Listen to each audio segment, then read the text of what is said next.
And then, of course, what if he happens to be a part of the alphabet children? He doesn't have a wife then. Okay. So, they always say happy life, happy wife, and all that kind of jazz, and this, that, and the other. But is that really true? Huh? And then also, I'm concentrating on, can he be happy living a single life? Y'all know the song, I'm living a single, single, single, single life. Y'all know that song. Okay.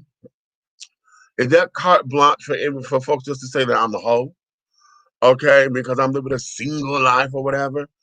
Okay, what is that? And how do we define true happiness? Hmm. Yeah, I told you it's gonna get deep. It's gonna get deep. Well, let's continue on. The man of size. Hmm. When a man of size has street creds or has been involved with the nefarious elements of life, and one assumes that he is able to handle any and all situations, right? Well, why is it that a big dude can never have a day when he just don't want to deal with the hood? Hmm? Why can't a big guy never say, I don't want to fuck with this. I don't want to be dealing with them. I don't feel like dealing with all that, or these people or this situation. Why is it that it is assumed that because we're big in stature or because we got a hard exterior and we know them streets and this, that, and the other, that we just can't have a day where we just don't want to fuck with it? I don't feel like being around that kind of element. I just don't want it, because anytime we say something like that, it's all about us being pussy, you know. Oh, nigga, what the hell you talking about? And then we always announce, yo, what's up, big dude? Hey, big chief. Hey, big dog. What's up, big man? And it's always that. But then what happens when everybody in that big? Everybody got street cred.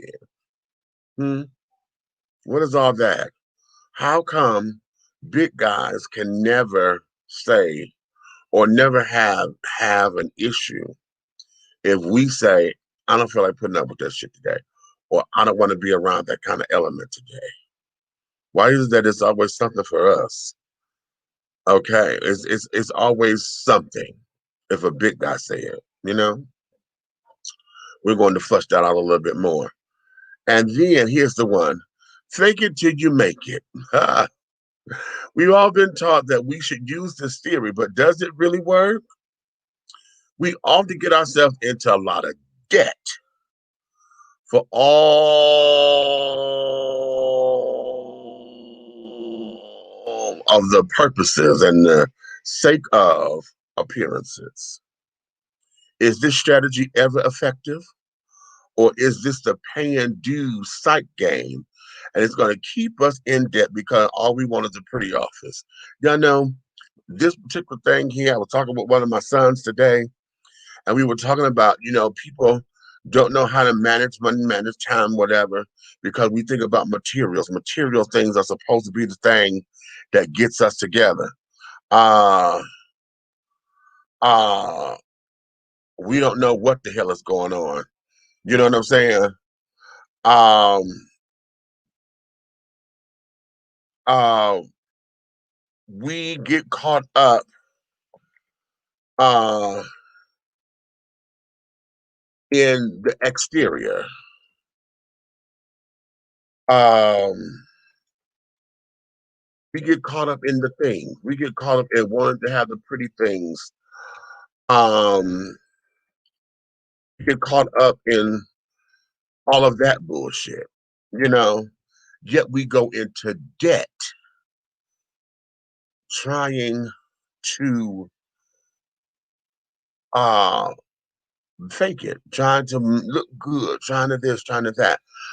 You know, is that a theory that's working for us? Okay. Does that uh does that work? You know, how are we moving and grooving to that particular stage of the game? Huh? Faking it till you make it. Okay. I got a story, you know, we do this a lot. We do it in every aspect, but I think a lot of times that we look at it in business because we think that because it's business, it's supposed to mean something.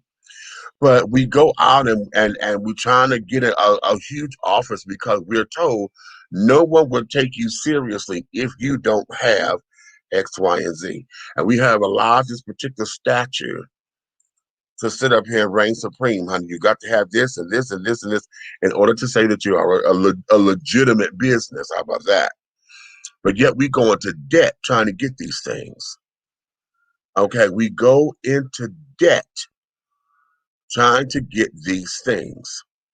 Okay, you messed up your credit or took money out on your credit and carried on, trying to acquire shit because you faking it till you make it. Did you absolutely make it? How long do you fake it? And when did you know that you don't stop faking? Because if everything wasn't put on from the beginning, have you made it? What is the barometer or the measure that says I made it? So that you could stop being fake. Especially when our mantra is we tell folks all the time that oh I hate fake people, I ain't being fake, you know, that kind of thing. Or um uh when we get into the whole idea, it's just like with everything else. You know, women talking about they want a real man, but everything on a woman is fake. She got fake hair, fake eyelashes, she got a boob job, she got an ass job, honey. Okay. She got collagen in her lips, okay, she got her cheekbones done and carrying on. You know, you say fake it till you make it. So tell me, when do you make it? When do you stop faking it in order to make it? And when is it that when are you absolutely going to be real? Huh? And carrying on. Um so that there is where we all at with it, okay? So we are, yeah, this is gonna be a heavy one. It's gonna be heavy, and let's go. Okay, let's do it. Let's do it. Let's do it. Okay, let there do it, honey. What you say? Oh, you got it. Okay, and want more of it, honey. Okay, I'm here. Hey, Lewis, what's going on, baby? Been missing you. You ain't been here in a minute. Hey, Road, what's up? Yes, you could be happy and single. You die single. Okay, let's flush that out a little bit then.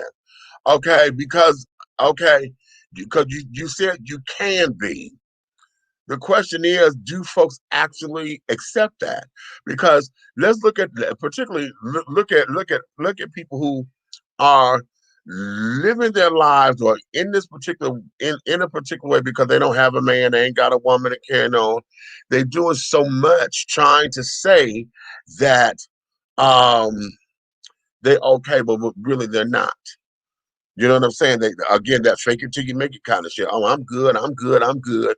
And yet everything about you says that you are not. You're miserable. There's something about that that says, no, I'm looking for this, I'm looking for that. I guess is the bigger question is, are you honest with yourself? Is that the bigger question? Um, what is that? You know what I'm saying? That's where a lot of this comes into play. So I need, yeah, y'all come on and talk to me, children. Talk to me. Talk to me, honey. Okay. Okay, Mr. King, well, what's up? Okay, yeah, he corrected it right there, said Big Meech. Okay. Damn phone. I know the child, I know that feeling. Okay. Okay, back on point. Okay. Oh, you like the background? Okay, you like that? Okay. Is that sickening? We'll be changing them up. I got a number of them, so I think once a month I'm going to probably change out just to give us a little jus, you know. Hey, Mr. I said what I said. What's going on, baby? Okay, this here, everyone, I want y'all to pay attention because this guy right here, who is Theo, this man right here, he will be with us next week, Friday. well, we're going to be doing a listening party with his album, honey. He has a new album out and carrying on. And yeah, and y'all heard me play his song. I Said What I Said. Y'all heard me play that on here. And y'all know that's my ringtone and shit on my phone and all that jazz. But yeah, he's going to be with us next week. Yes, sir. Come on, fake it till you make it. Okay, right. Well, Dan, which one do you want to start to talk about first? Because I have a lot to say. Well, start going it, baby. Just put it up in there. Okay. We're constantly always trying to fit in boxes. Truth is the box. Um, truth is the box is a coffin. You know what? You and I had that conversation, and ain't that delicious? Ain't that so delicious right there? The box is a coffin because the box is down there and have us confined. Okay. Once you start limiting yourself and putting yourself in boxes, then the ultimate box is death because the box symbolizes death. Okay, you can't come out of a box. Okay, and either it's going underground or it's going on the shelf. Okay, ain't that right? Good evening, mother. Oh, okay. Ha, okay. No, they don't. We are programmed to believe that. Okay, I'll give you that. Now let's break. Now let's break that down even further because see, uh, we're programmed to believe it, but then the question becomes, how do we unprogram ourselves or deprogram ourselves? Okay, a peace of mind is priceless, but it's no fun being alone, honey. You know what?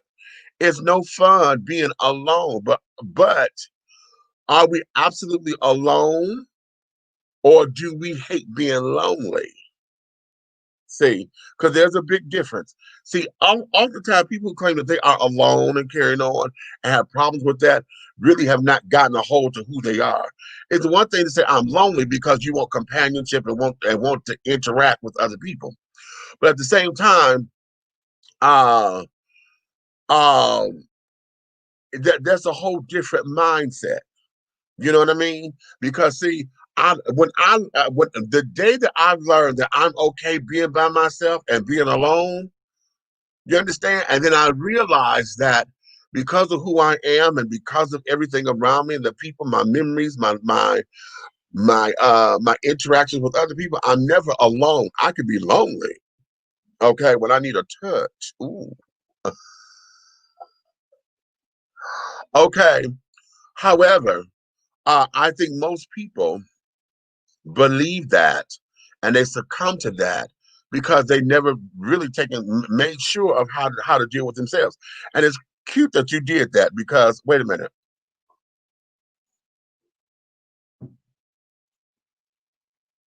Y'all know the movie Mahogany? Diana Ross and Billy D. Williams? Love the fuck out that movie. I love it, I love it, I love it, I love it, I love it. Love it, I love it, love it, love it, love it, love it, love it, love it, love it, right?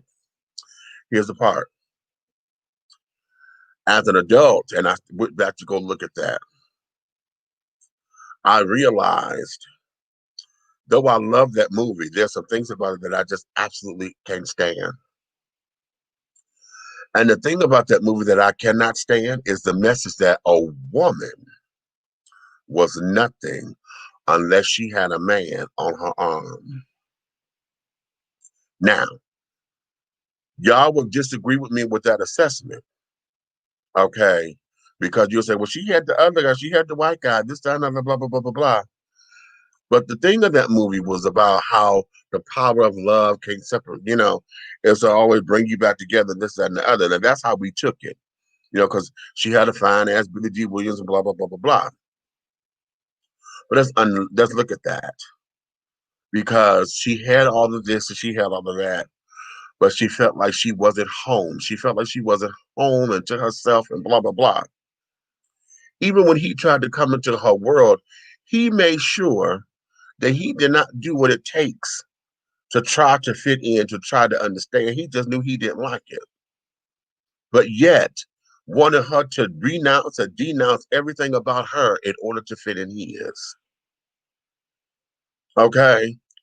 To where she left her career, left her money, left all of that behind to go back to Chicago to help this man become alderman or the council person or whatever he was running for. She left her dreams and her aspirations behind to go deal with him. All because he walked away from her because he didn't want to deal with this world. Now, was that fair? Was that fair at all? And I love the fuck out that movie. I love it. And when he told her, honey, success is one thing, but there's nothing unless you have somebody to share it with. That's the fabulous line. And that's the fabulous line from that movie. But I tried to have you here, but you didn't want it. You didn't want to be here. You didn't want to sacrifice being here. You wanted me to give up everything about me to deal with you. Really?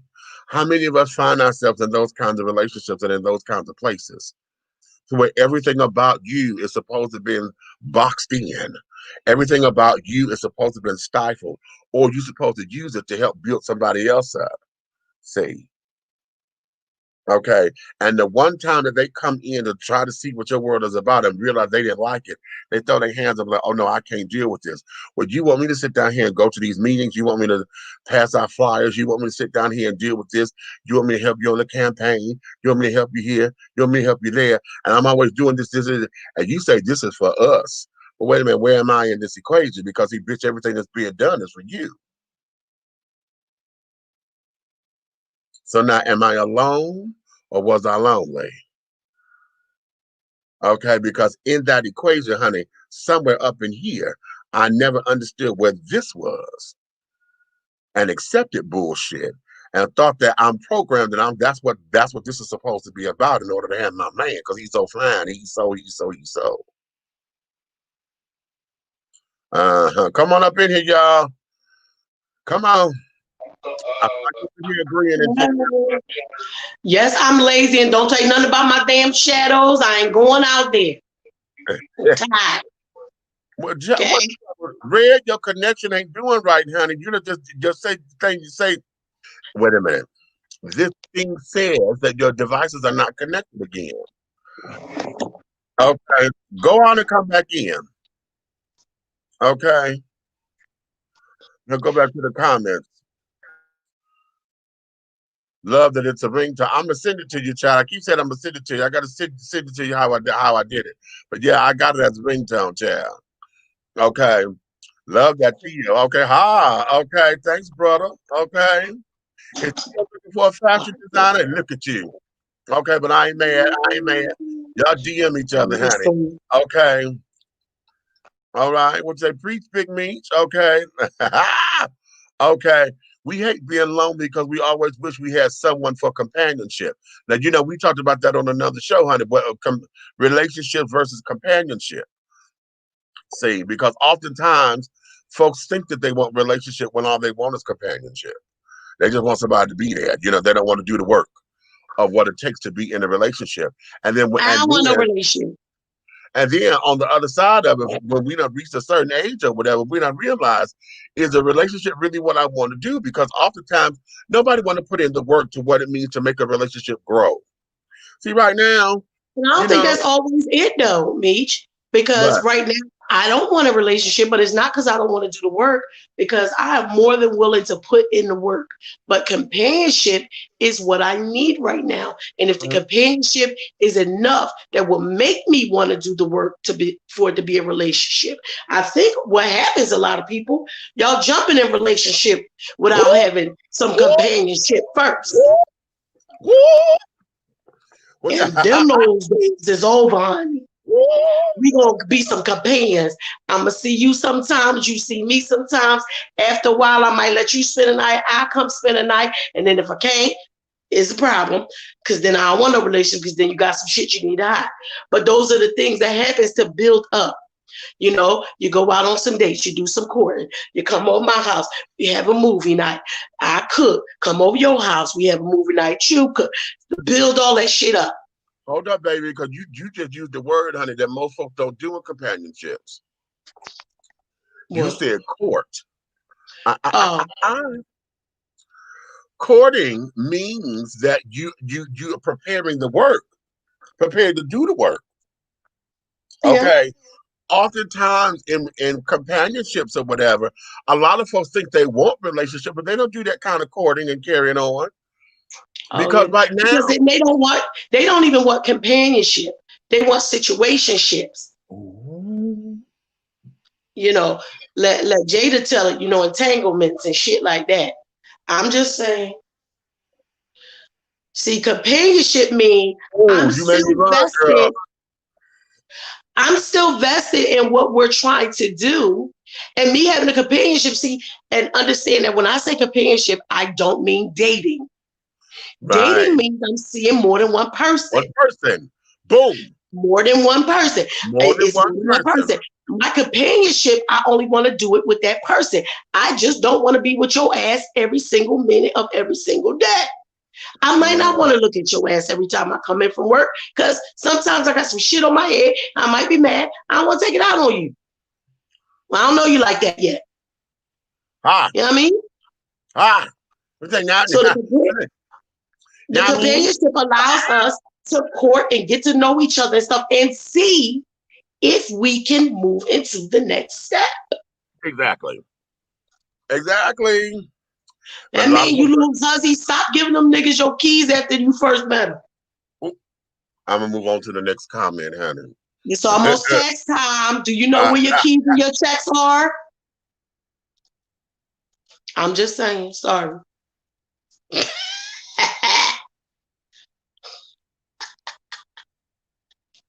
I wasn't stuck. Girl, if you just give it to me, I'ma flip it, and then we go ahead. And then the next week, this dumb bastard locked up and then spent all your fucking money, bitch. Don't you give him your money this time. Everybody got stimulus checks and shit this year. Don't you give him your damn income tax. Right. I got you, baby. I'm coming. Fuck you. Oh, hey, how you doing? See why I love my brothers, y'all? Listen, anything can happen when we pop on this. Okay. I wish I was alone. Trust. Okay, well. Okay. Oh. What we got? I love that I definitely don't have one. Okay. Go ahead. Haven't seen it. I haven't seen it yet. Still need to sit down and watch the whole thing. Okay. What, Mahogany? Okay. What she talking about, Mahogany? Ooh, Princess. Yeah, get you some popcorn. You know what? But you know what? Hold up. I can't take your car from you, honey, because lesbians, y'all do things a little differently. But child, if you that's some real shit you just said right there. Lickety, suckety. Which one are you? Y'all do things a little differently, honey. So I'm gonna take your car from you, honey, because you don't know your gay classics.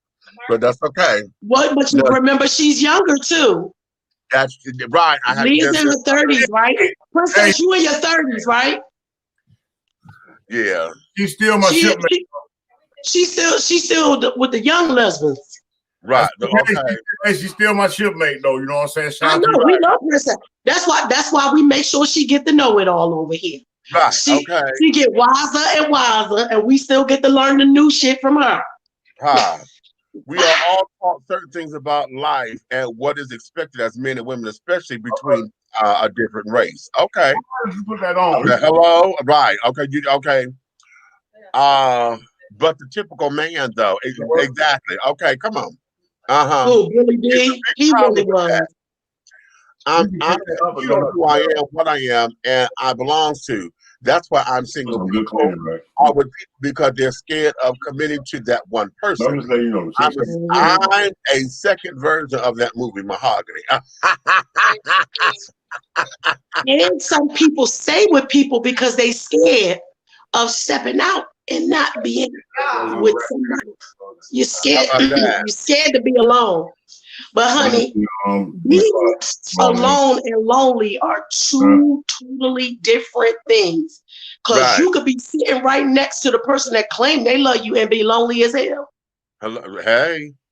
Hey. But you could be alone, and because you learning all about you, you learning how to be a better version of you. So you can be, if relationship or companionship is what you want, you learning how to be the better things or learning what you have to offer. You ain't lonely. Hello? You're not lonely. I ain't lonely, y'all. But you know what? it's all about lonely and alone because see. Yeah, I'm alone, but I'm not lonely. I'm not. Okay, I've right. been with somebody that I've loved all my damn life and was lonely as hell. Right. And Right. I'm saying by myself and ain't lonely at all. Okay.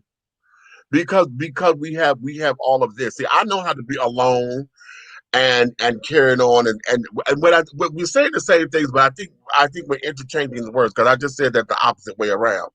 Being alone for me is knowing everything about who I am. See, because I can sit still with myself. I don't have to have anybody here with me. Yeah. You know, and that's being alone. And even if they are here, I know how to steal me. Because there's like you said, there's a lot of times where folks are there, and you may not be alone, honey, but you might be lonely as fuck or whatever because your heart either ain't with them or their heart ain't with you. Right. And so you lonely because you longing for something. When if you with the right person, it don't matter if they upstairs and you downstairs. You ain't lonely. Right. Right. And then because I'm secure with who I am, you know, and understand what makes me tick, what ticks me off.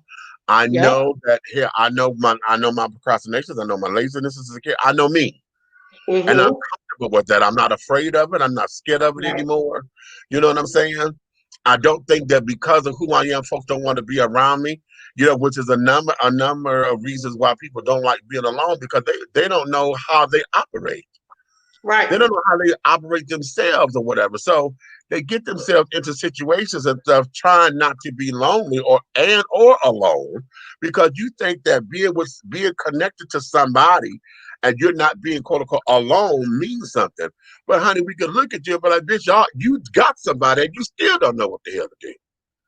You got somebody and you're looking crazy.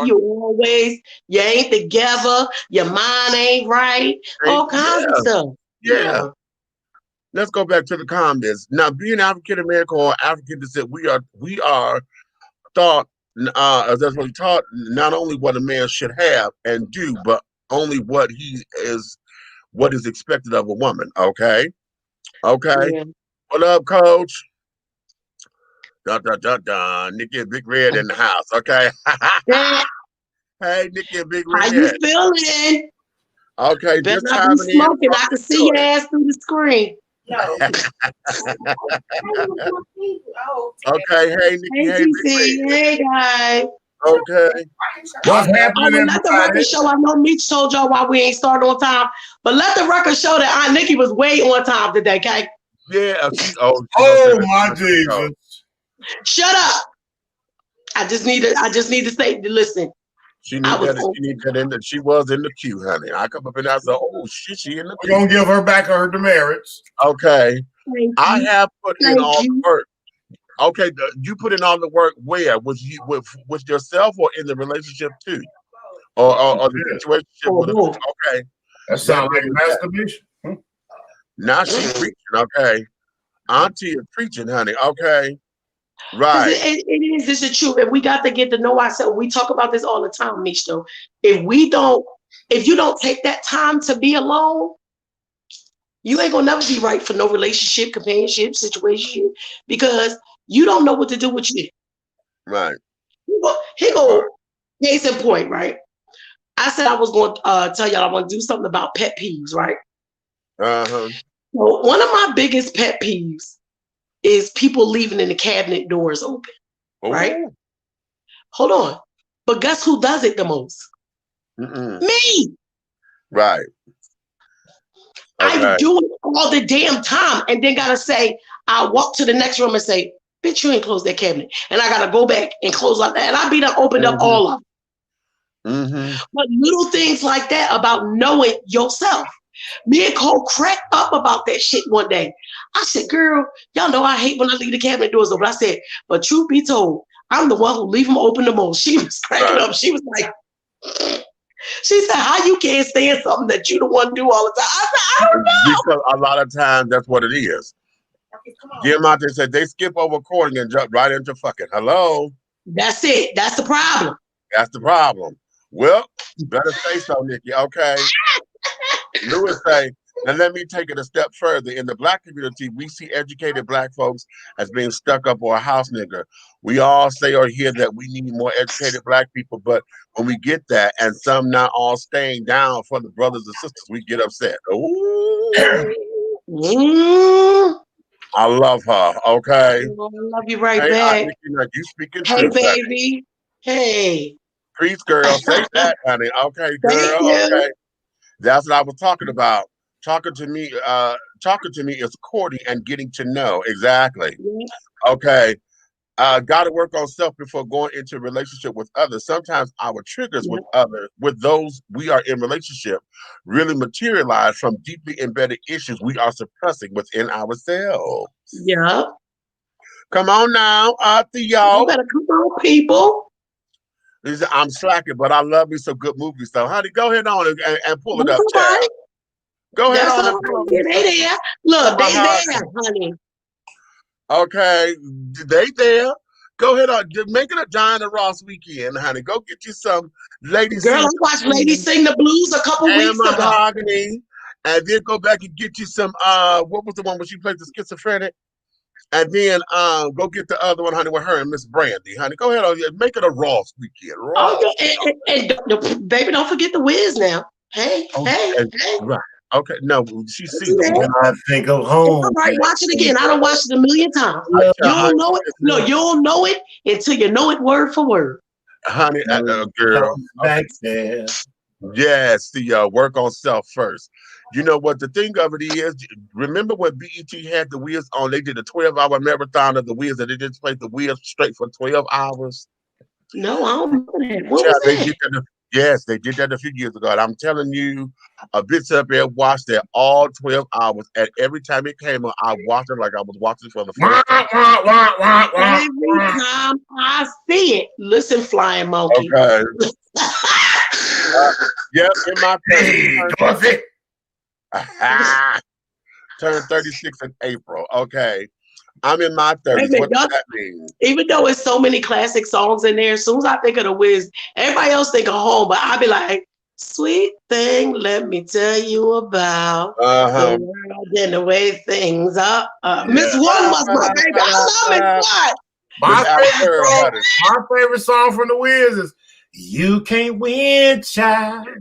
The world can't break easy and you yeah, can't out of the game. And you know what? My favorite song from the Wiz, honey, is "Be a Lion," because that is, I think "Be a Lion" is the prettiest Oh my song. God! Every time I see it, I still tear up. Yes, that is the prettiest song. And I'm gonna tell y'all something. Y'all have to get Stephanie Mills' version from Broadway. Ross and them do cute with it, but I don't like how they break it up in parts. Hey, you know what, Meech? Just because you're stepping on it right there. When I was a child, my mom took me to see Stephanie Mills, the Wiz, live. I saw that live as a kid. Oh my God, I'm so jealous right now. I am too. Yeah, my mom took me to see that because I saw the Wiz on stage before I saw it on TV or at the movies. And baby, and the day that I found out that Luther had wrote Brand New Day, it took on a whole different meaning, honey. I was in there like, can you feel a brand new day? Honey, you can tell me shit. You can tell me shit that the classics are good. What she was saying, we were talking about that as far as her, you know, us being in our 50s. Yeah. And how, because she said she had never seen that movie before, no, don't jump on her because she is young. Yeah, she's younger than us. That's our baby. Don't y'all mess with the princess. He said he's in his 30s too. So he was trying to, you know, like, okay, what the hell you talking about? What you talking about? Well, because if ain't nobody never thought that was one that she needed to see. Like my kids, it's my favorite movie. Mahogany is one of my favorites, and The Wiz is one of my favorites. So I made sure I showed my kids the favorites. I told y'all that time. It's how the hell you argue with an 8-year-old to tell them that is Michael Jackson. Because when Marley was 8, he was like, I said, that's Michael Jackson. He said, that's not Michael Jackson. Michael Jackson white. I said, motherfucker, he is not. Right. But an 8-year-old trying to explain what he sees now and what I'm trying to show you from when I was like 6 or 7, whenever the damn Wiz came out. Right. Okay. Wow. Okay. Love I think auntie. that was me and Molly first. No, I think that was me and Molly first argument. Cause he was so serious. That poor baby, he ain't. Mommy, that's not Michael Jackson. Michael Jackson is white. I said, Lord. Right. Jim out there sure do. Okay. Tell the truth So is the truth, shame the shame devil. the devil. Okay. I learned that the hard way. Okay. Woo. We all do. Every time. Every Mama, new mama day. say, hard head make a soft ass. Every new day begins in darkness. That's a motherfucking line right there. Every new day begins in darkness. It takes a breakdown to come into a breakthrough. Come Theo, on. don't you make me. Don't you Now, that's motherfucking some make shit me. right there. Don't you motherfucking make me. Every new day begins in darkness. And if y'all don't believe me, honey, y'all know 12 o'clock midnight starts the new day. I remember when everybody used to get on me for always loving. Hi, Vaughn. I remember when everybody used to always get on me because I loved it dark and stuff. But for me, that's how I think. And I was like, I may not be able to see the light or the breakthrough of the light if I'm in the light. Sometimes you got to sit in the dark to get that. Remember how the cartoons used to have a light bulb pop on top of your head? Yeah. Mm-hmm. Sometimes you got to be in the dark to be able to realize it. Okay. Okay, right. Okay, is that a banner? Is that a banner?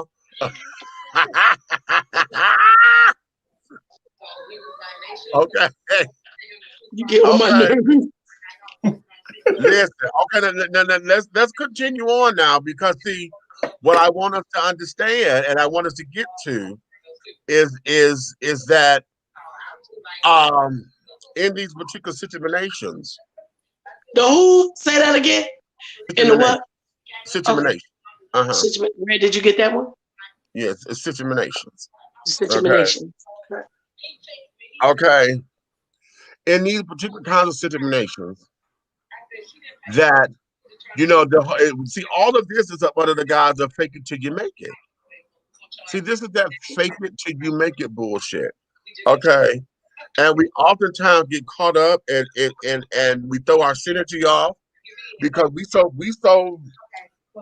faking the funk and in the throes of what the fake is. What she just say? To where so they gonna we don't get the realness of it. And so when it's time to be real, when do we go into a place of the realness? Okay. When do we realize that we have stepped over into being real?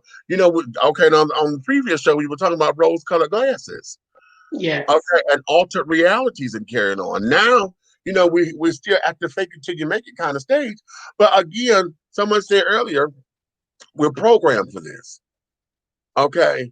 We are programmed for this kind of behavior or this kind of thinking or taking on this kinds of attributes. And why are we programmed to do that? Or why have we accepted this programming? And why have we, and especially for those of us who know that it's a program, why is it that we stuck on that program? Have we thought about or deprogramming or reprogramming ourselves? How do we move along that? And then those of us who have come on the other side of it, what are we teaching the young? Yeah. Right. Okay. What are we teaching those who are coming after us? Because we got the lesson.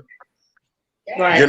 We got the lessons, and things of that nature. So what is it that we're teaching? What is it that we're showing? And I think that's a better one. Are we showing by example and leading by example, or are we full of bullshit and still just doing regurgitations? Okay. Okay. So that there is where this is, children. That's where we are. Okay, that's where a lot of this is. Okay. Yeah. So, like you said, are we finding out lessons that we're not passing on, or at least trying to pass on? Right. Because then we being selfish. Right. I told y'all we had that court thing last night, right? I told you when we first started it, we thought it was gonna be something funny. Did not know it was going to be something serious and that we needed to heal these people. Right? And what I said to that girl was, hey, I went for too many years of my life. And I don't know if you're going to take this or not, but I know I have to tell it to you. I went through too many years of my life caring about somebody who really didn't give a fuck about me. Even when we wasn't together no more, I still cared they did. I allowed myself to not have other successful relationships because I was too wrapped up in what I cared about before. I said, but I knew it wasn't that I didn't know, it was what I wanted. Okay, I wanted that maybe one day he'll finally act like he got some sense. How about we done that? had a million babies and all kinds of stuff, and we done went around the world together, all kinds. Maybe one day. Well, baby girl, I don't want you to have to wait that long. When you notice some shit and somebody is not taking what you bring to the table and valuing you and caring about you the way you care about them, let it go. Let it go. You know what I'm saying? Because you will have a lifetime of hurt when there probably was somebody else out there who could love you the way you needed to be loved. And you done missed your blessing messing around with somebody who didn't give a damn. Okay. How about so that? I think it's up to us, and whether we listen or not, because it was some things that our elders passed on to us. Some of them we listened to, some of them we didn't. But I think if we don't pass on our lessons, then what are we saying to this younger generation? Exactly. I ain't got to tell you shit. What I'm gonna tell you is you ain't gotta listen. I'm gonna tell it to you, but you ain't gotta listen. You ain't got to, but it would behoove you to do so. Right, because remember we talked about this too, Meech. Remember how sometimes we didn't get it when Mama and Grandma was telling us before, but when you got older and a situation took place, and you said, "God damn," that's what she was talking about. Okay. That's what she was talking about. You know what I'm saying? Okay. You might not listen right then, but it might be a what's your favorite word, Meech? It might be a caveat for you in a later date. For a later date.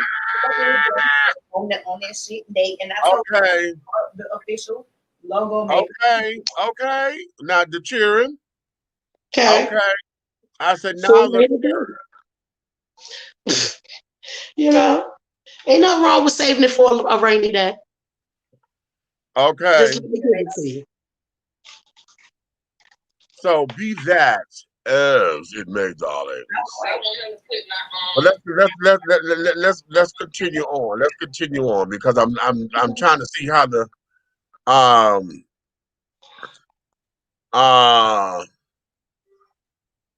I'm trying to see what the children are and carrying on how they doing in these comments and things about all of this. But okay, let's go. What they talking about? Oh, they living over here. They just okay. Ron said, "Amen, girl." Oh, thank you, Vaughn. Okay. Vaughn, I'm gonna send you my measurements, okay? We friends now. Like I said, that boy on Bigo said the girl was in his thing and she sat in his box for a long time. He said, we go together now. So we friends now. We friends now, Vaughn. I'm gonna send you my measurement. I'm gonna send a set to you and a set to Helena.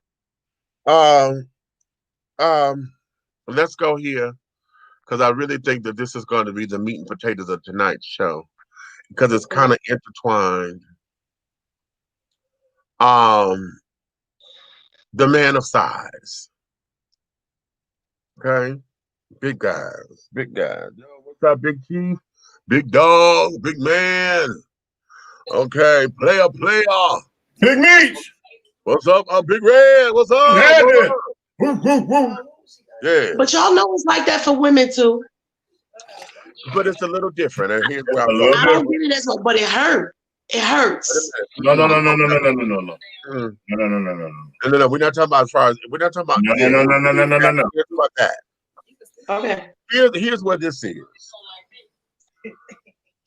Red was up against something today.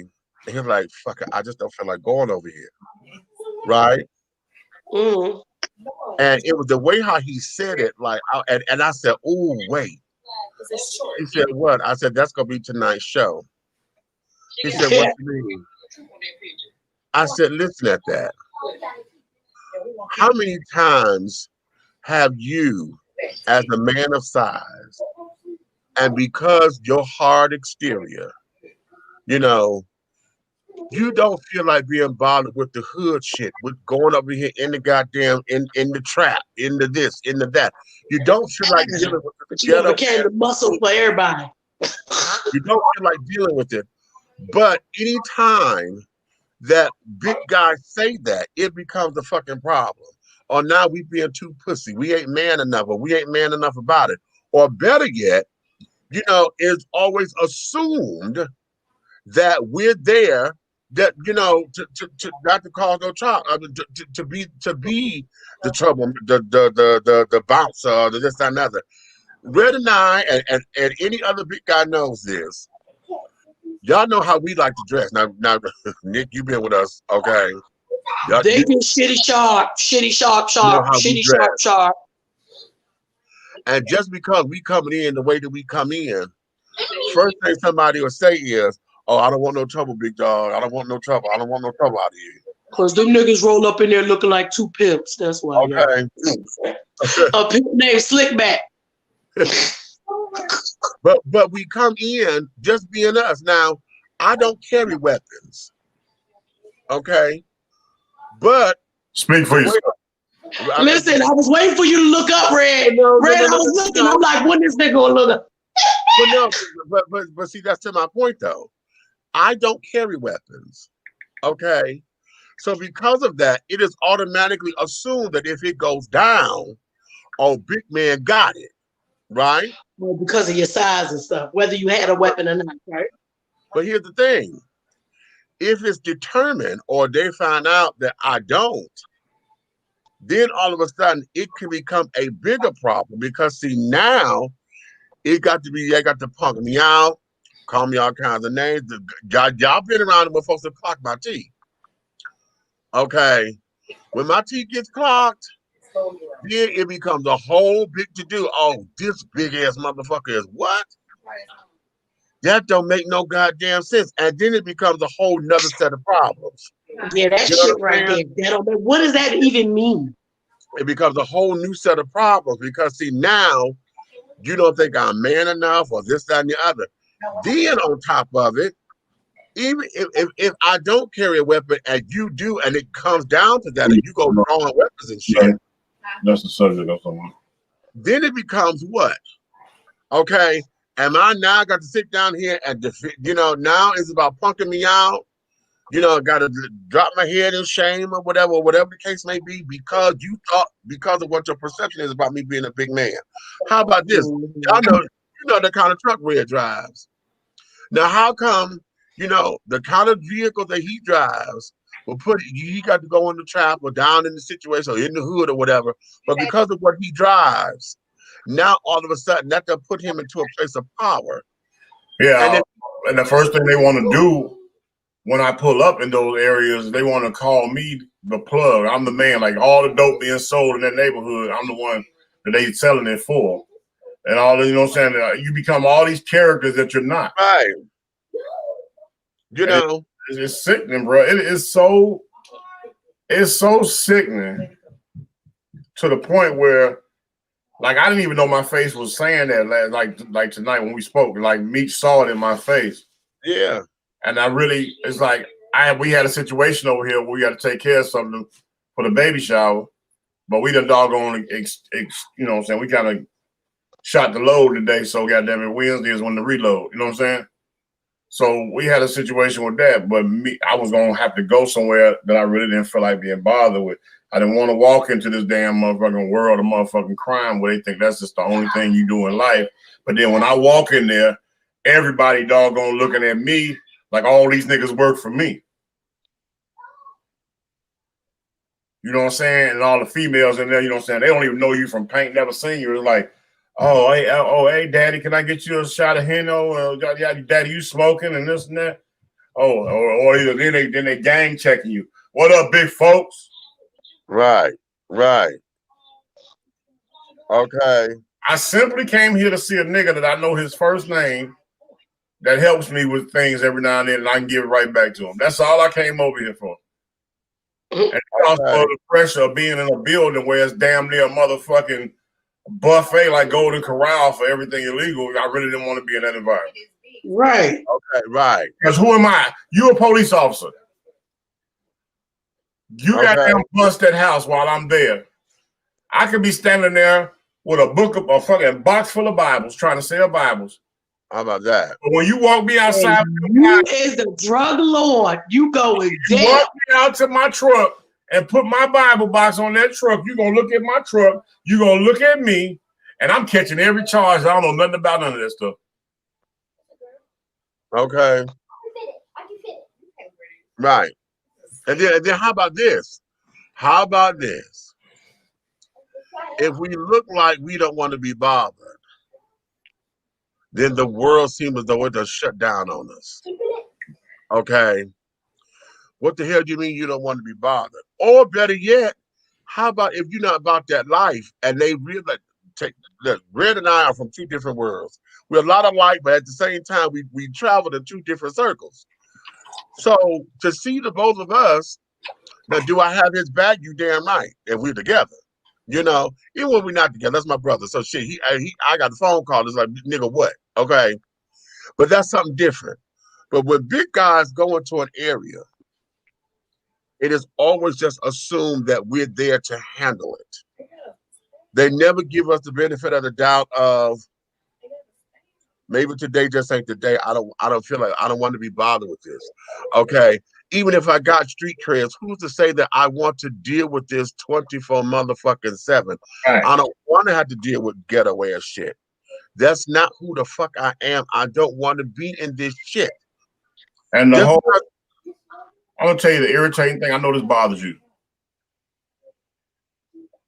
People look at your face when you're a man of size, and they assume that you're mean. Oh, they give you the tag of the meanest, bulliest motherfucker on the planet, and you're the first one there to help somebody, or you're the first one giving something to somebody. That right there, it used to burn my soul, but then I found out, I took it and I labeled it as ignorance. Okay. I had to take it and just throw it to ignorance, because how are you going to tell me who I am at first glance? You don't know me. Right. You can't tell me, you know what I'm saying? People like, okay, like me and my wife, we get into this conversation a lot. She blames it on demeanor and stature and all that. At the same time, I can't walk around like Twinkle Bell. You know what I'm saying? We go to Dancing Bear or some shit just so you motherfucking be comfortable. You know what I'm saying? Right. Right. I get that though. So you supposed to be walking around like, hey y'all, how you doing? But because see, for those of us who do, okay, it's a damned if you do, damned if you don't situation. Okay, because let's look at it. Your demeanor and your exterior is a part of who you are. Now, some of that is learned behavior. A lot of folks may not know that there's military in you. Right. You know what I'm saying? A lot of people don't know, you know, what your experience have said. Okay, this is how I present myself to the world. Okay. But then it always comes across either we're mean or goddamn it, we always hungry, and the best way to make us happy is you want to offer me some goddamn food. Hey, you know what? Let me touch on that. The next motherfucker to offer me something to eat and don't know me, I'm gonna slap the shit out of them. So go ahead. Because I was about to be like, I just bought this apple butter and these croissants, and I thought that shit wasn't. No, my point is this. You will see a nigga with his rib cage sticking out, and you won't offer him shit. Won't help him. How about that? And I'm sick of motherfuckers going and you in a social environment, and they come out already with a motherfucking slice of cake or pie cut, bringing it to you, and you ain't asked for shit, ain't said shit. Yeah, bitch, I don't know who made that. Y'all might not wash y'all hands over here. It don't even matter. You don't even know me. But it don't even matter, Nick, if it was the cleanest fucking planet in the motherfucking world. The point is, they don't know. They don't know you. How the fuck you just assuming I want something to eat? But what the fuck is your problem? What are you trying to say? Because if anybody know me, I know little bitty niggas that eat more than me. I don't eat like that. Right. Shit. Right. My little ass kids can eat somebody under house and fucking home, but I'm the big one. Okay. At the end of the day, Marquise is the littlest motherfucker in the whole house. He probably eat more than all of us. Mm-hmm. And one of them Cole ain't sick. She greedy as hell. She eat like full grown. What up, Eric? Yeah. Hey. Here, the other thing about that is that oftentimes we're not given a reason. Hey, Nikki. Huh? You see that comment, right? I can't see. I haven't been looking at any of them. Who said I'm hungry right now? Hey, Eric. Yeah. He said, "Hey, Nikki Boo, Eric coming for you, girl." Hey, Big Game. Eric, wait to see you. Okay. Funny thing is, people don't realize that by perpetuating those stereotypes, they're actually playing into slave mentality. Black men will always measure in worth by their size. Yeah. Among other characteristics, but size always made you valuable to be a valuable worker. And people still cling to those ideas to this day. Because of my size, I have seen, I have to be seen in a specific thing. It's pretty ignorant. Hello. And then, you know what? Let's take it here because we have a lot of us who have gained weight over time or whatever. You know, you don't even know how the weight came on me, or you don't know if it's because of a surgery, injury, medication. You know, I'm an emotional eater, so you know. I don't care. I don't mind sharing it with the world. Okay, the U.S. military put me on prednisone when I doggone got injured, and this is where I came from. If you see me in the military, you wouldn't even know the difference. So you'll see the whole damn difference. If y'all see an old picture of Red, y'all gonna think that ain't the same person. Okay, Chad, listen. I mean, it's the same face, but you might think it's his brother or something. Okay, so you know, in that, you know, oftentimes that you know we get led astray or whatever. They look at the world itself. You know, I was mentioning Red's car, but look, we have to get cars big enough that's going to support us. You know, and that's if we got the coin to do it. Now, you know, most of the time we are driving around looking like big ass sharks in sardine cans because that's what we can afford at the time. You know, but at the same time, nothing is big boy friendly or whatever. Even for those who work out, and look at the muscle children, those who got the muscle bodies and carrying on, they still big. You still 275 damn pounds. Huh? You just muscular, okay? And you just ain't got no belly. That's all. You know, and don't nothing fucking fit. But the muscle. Now here's the difference: the muscular children, and I think the stereotype is still the same because they think because you got all these damn muscles and carrying on that you're there to be security, to be the strong man, to sit down there and whoop ass and this, that, and the other because you look the part. Just they hire security hires big folks just on purpose because the look itself says, "I'm gonna hurt you." Or I'm ready. And I know it. There's some smaller stature men who strong as shit because they work out, they train. And if you bounce in clubs like I have over the years, you will see, even in my smaller security club times, I was knocking the big niggas out. Right. Because I wasn't scared. I didn't want nobody little or smaller than me. I always want to grab the biggest one in the crowd.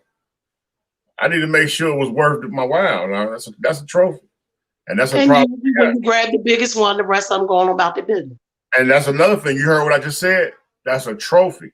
So that's that's another thing that we have to worry about when we go in an ignorant doggone realm. Somebody wants to try you because you're a big guy. And then right there. Oh, wait a minute. Wait. I'm glad you said that because I knew it was a point that I wanted to make.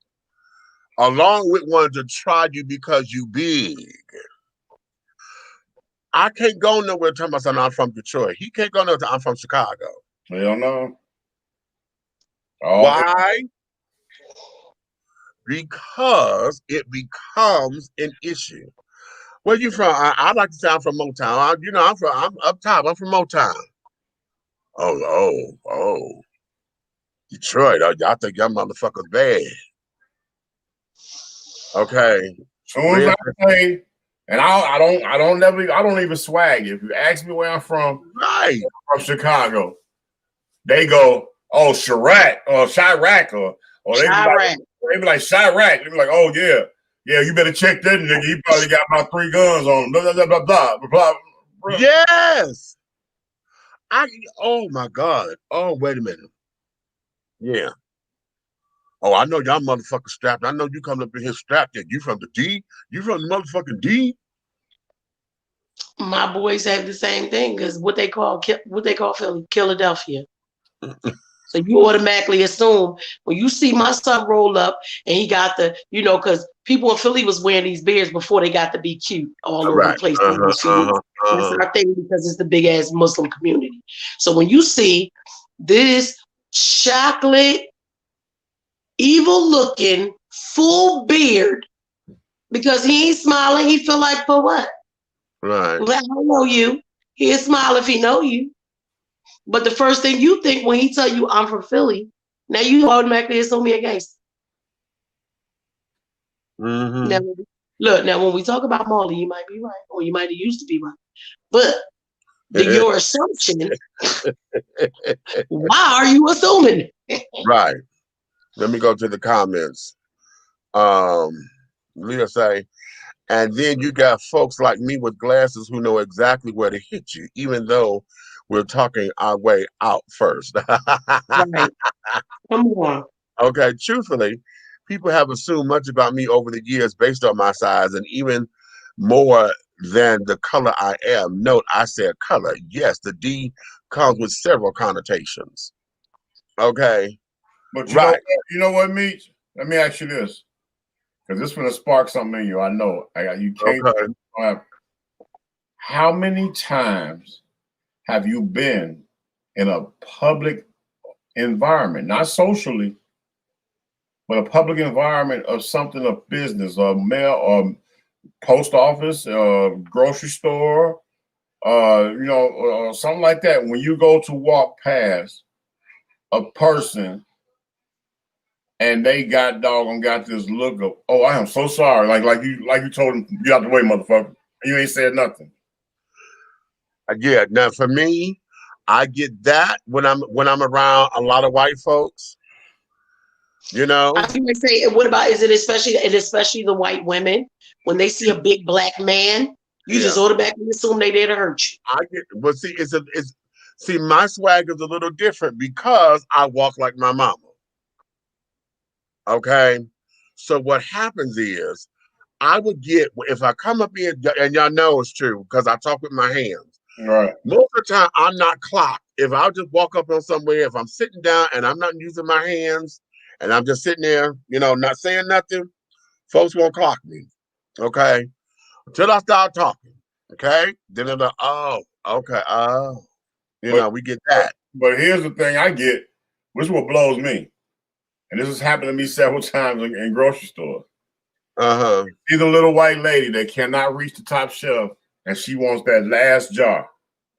I will be shopping, doing my thing, walking by, and I'll see that she's looking, and she's trying to doggone slide it forward with her fingertips or something. And I would just walk by and reach over the top of her head and hand it down and set it in her car and keep moving. Right. And they standing there stuck. Right. Because it takes 5 minutes to say, oh, thank you so much. Or some of them don't say nothing. They say, oh, okay, thank you. Right. Bitch, right. You was finna drop that bitch in your head. I just did you a favor. That's it. I see it. I grab it off the top shelf and I set it right in your buggy and I keep on mind my business. Now, see, for me, I get that around a lot of white folks. I get that around those who feel it, who you can see the look in their eye that I intimidate them. Okay, my size intimidate them. Okay, and you can see it. White men, short stature black men, and carrying on. Napoleon. Now, what pisses me off? Napoleon complex. I'm singing Mariah Carey thing in my head. I'm stressed out with your Napoleon complex. As soon as you said it, that's what I start hearing in my head. Because those with that Napoleon complex feel as though they got something to prove. So you always want to be the one that want to jump in your face, then you up and down, and this, that, and the other. I'm like, boy, I don't have time for all this. And then they get, well, the bigger they are, the harder they fall. I said, but you got to get me down first. Come on. You know what I've always said to that when I dealt with at the clubs where the little niggas would get up in your face or the little guy black. I done had little white boys, had a little buff on them, jump up in my face. And you know what I asked them when they doing all that? I say, it look easy, don't it? Yeah. Okay. And I smile at them. They hate it because they mad as hell. And I smile at them. I'm like, it look easy. Okay. Like, you can try it if you want to. Okay, come on and try it if you want to. How about this for you? Because I know for me, I don't like fighting. Okay. Now, shit would piss me off and I huff and puff because I have to deal with it in order to blow it up off me so it doesn't get into my crawling in my senses. But then it starts to upset me. But I don't like violence. And one of the things I do know is that when it comes down to where I know we're about to take it to Knuckle City, I go through this anxiety. Okay. My heart starts racing. And this, that, and the other, because now I'm like preparing. Okay. A lot of folks don't know there are times where trying to calm down from an anxiety attack. It's anxiety as well as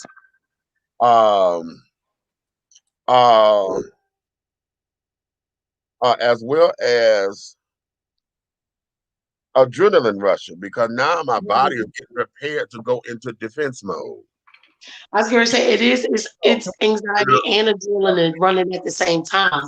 That's hard. That's hard. And so when I'm there, you can feel yourself shaking, and carrying on. And it's like, okay, wait a minute. This is about to go down, and I don't like that feeling because then I get into this certain mode. But what happens as far as us as big guys, everybody assumes that we are always ready for the fight. Nobody sit down there and think that we go through mental anguish as well. We don't sit down there saying that, okay, listen, I got to go do this or this here is about to go down, or we jump at it like we see a lot of Italians that a lot of us don't, because the last thing, even working security, you know what I'm saying, the last result for us is the fight. My first result is the doggone defuse the situation.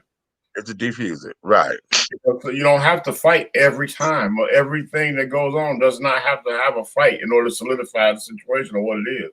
You don't have to, what I'm saying? It's like somebody could be stumbling drunk and disrupt a patron, and you don't have to fight them.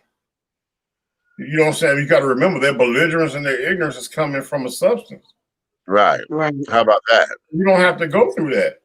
It's sometimes it's hilarious. I'm taking my camera off because I want to lay down.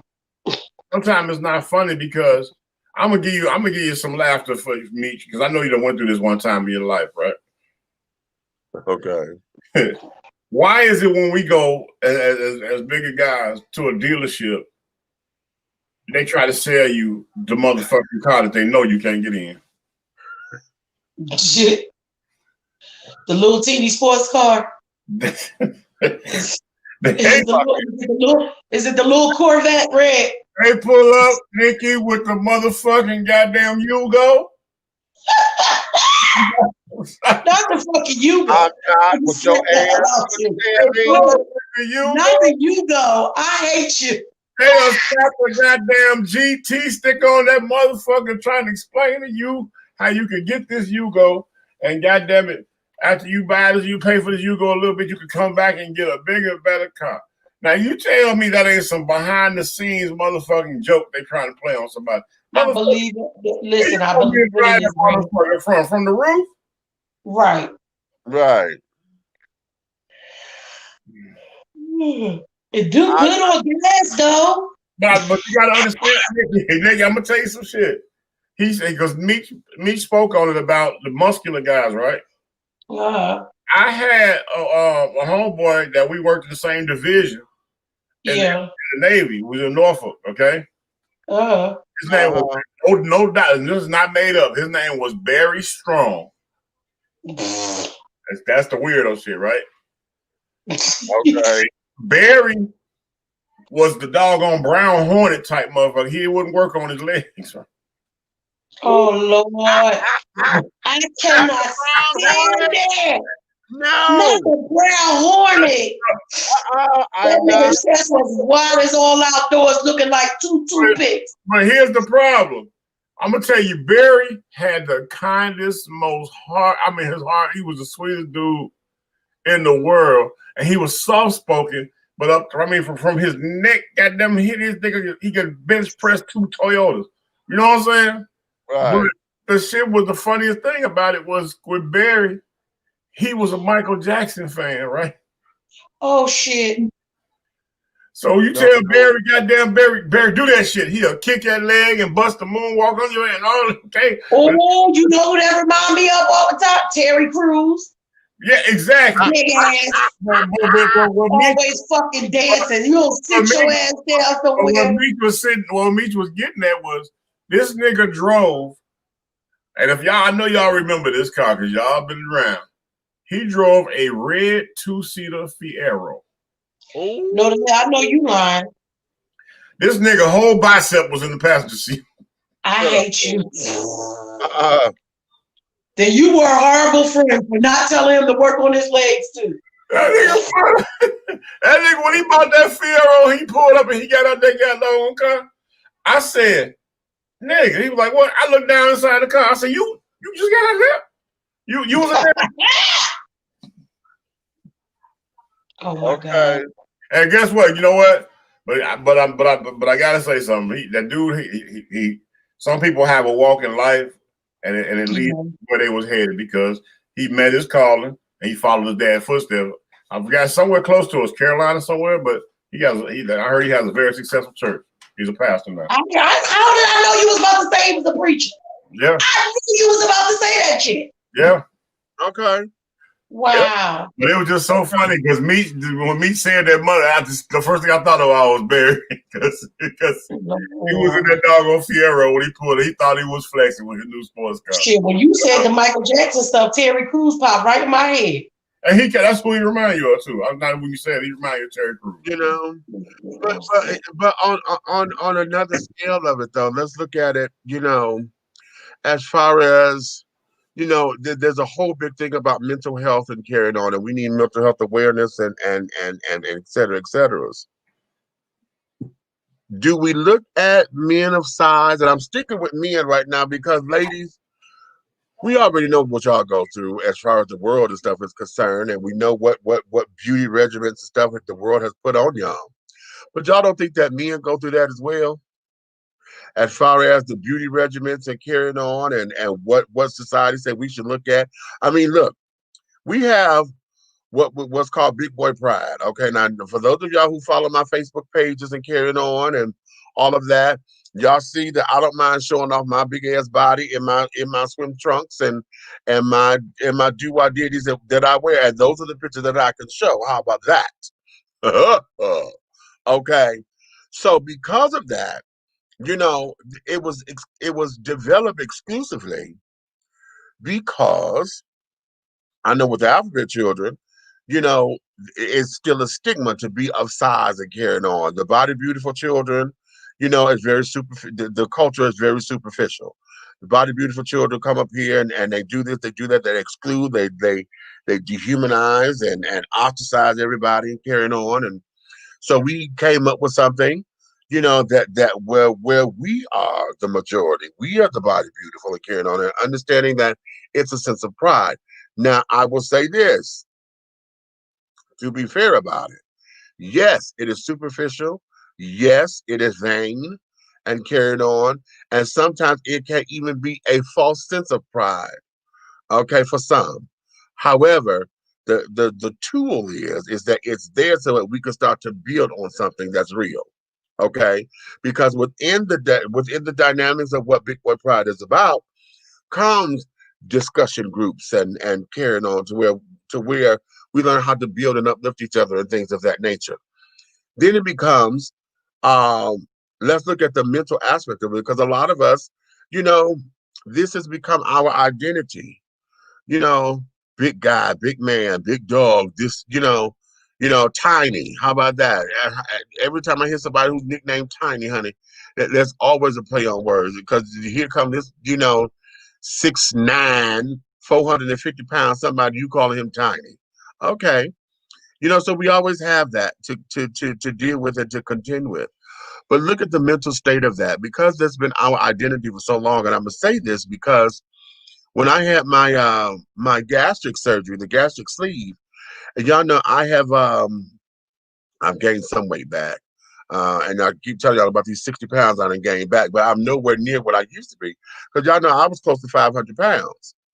Okay, right now I'm 360, but I've gained the 60 pounds or whatever. Actually, it's 365, so I need to take off like 70 because I want to get down to 290 or back to 290.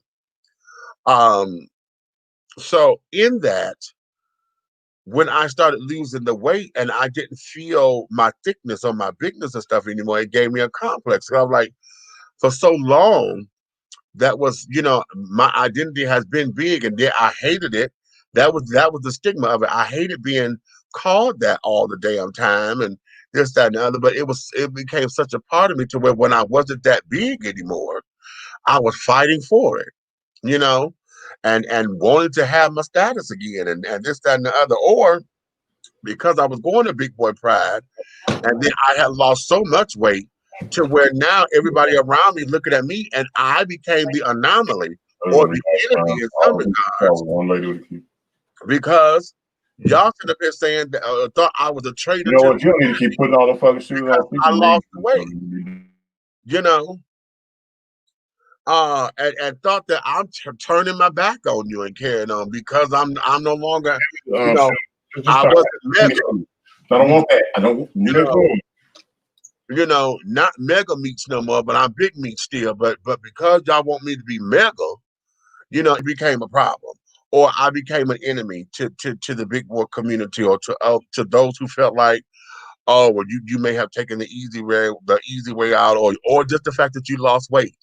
And why is it that for those who, if I'm not muscular or didn't go to become the body beautiful children, I just decided to lose weight on my own for my own sense of self-worth or whatever. Why do we do that to each other, to tear each other down to those gutter moments and say, oh, this ain't what this is, or oh, you done did this, and oh, you a traitor to us, and blah blah blah blah blah. Why is that? So those big guys, I want to hear some of y'all comments up in here. Put them up in here, because y'all, the children who I'm looking to talk to, that I was expecting to say something. I don't need y'all to be quiet up in here, because see, big guys, y'all know I've said it in shows before that being male in this country or being male on the planet is one of the hardest things, because we have so much that are non-spoken rules that's supposed to be our claim to our masculinity and our maleness, to where if we don't meet those marks and carry on, then it becomes a problem. And so I need for y'all to sound off, because there's a number of different dynamics in this particular onion, and carrying on that comes with it. Layla, you say, I've had the type of anxiety before on the job, but nothing's come of it. When those Trump supporters were here 2 weeks ago and I had to park off-site from work and walk the rest of the way, that anxiety and that adrenaline was amplified because I didn't know who was going to try to put their hands on me. Plus, some other company in DC had just fired a female black security guard for defending herself against the Trump supporter. Yeah, they did. She knocked the shit out that bitch, didn't she? And they ended up firing her. Yes, they did. See, I met a guy like that in the Navy myself, Red. Huge guy named Knight, who cross-rated from the Seabees into an electrical rate, who was badass, but nice as hell when he was my supervisor. Okay. Men are pressured to put on weight and be muscular. Nowadays, the thicker you are, the more people want you. But let's go there. Let's go there, Trace. Don't do that, Meech. Don't do it. Let's go there. Sometimes I like to slim out. Okay, I'm comfortable either way, whether I'm thick or slim. But here's the thing, honey, because you said a word. The word you said is thick. Okay. Now, thickness. Meech, don't do it. Thickness. Okay. Thickness comes where that word is weight proportion to height thickness. Where's your shoes? Okay. Because oftentimes, as long as it's in the right places and carrying on, then everything is Gucci. Okay. Everything is Gucci when it comes down to thick. Okay. But when it becomes big or chubby, okay, or husky, now we got super chubs and all that old calamity. Then it becomes all of that. It's broken down into categories. See, the big boys, we done sat down and broke ourselves down into different kinds of categories. And the alphabet children, honey, that's where it comes from. It's certain different degrees of bigness. Okay. And we don't not understanding why the hell that we putting pressure on one another. Now, I don't know if it's pressure, but I'm gonna say this: I can't stand to see a sloppy big guy. I can't stand to see sloppy big boys. And y'all heard me say this before. Do the fat boy test. Do the fucking fat boy test when you go putting on your goddamn shirts. If you put the shirt on, raise your hand up. If that shirt slides up and you see your motherfucking stomach or you feel air, the shirt is too small. It's too small. Put on something else. Now, if you don't have anything else to put on, then make sure that you got on a motherfucking t-shirt up under it. Preferably the same color as the t-shirt. So won't nobody tell that there's a breach there.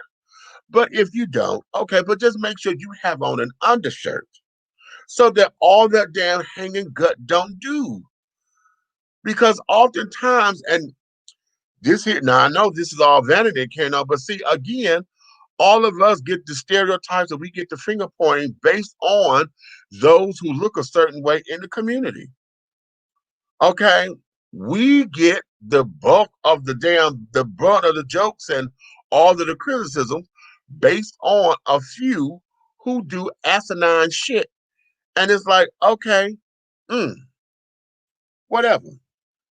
You know?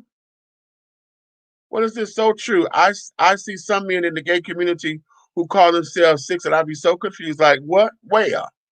So yeah, thick is different these days. And now the big boys got moved into a whole bunch of different categories. Exactly. Exactly. Thick has been taken away from us.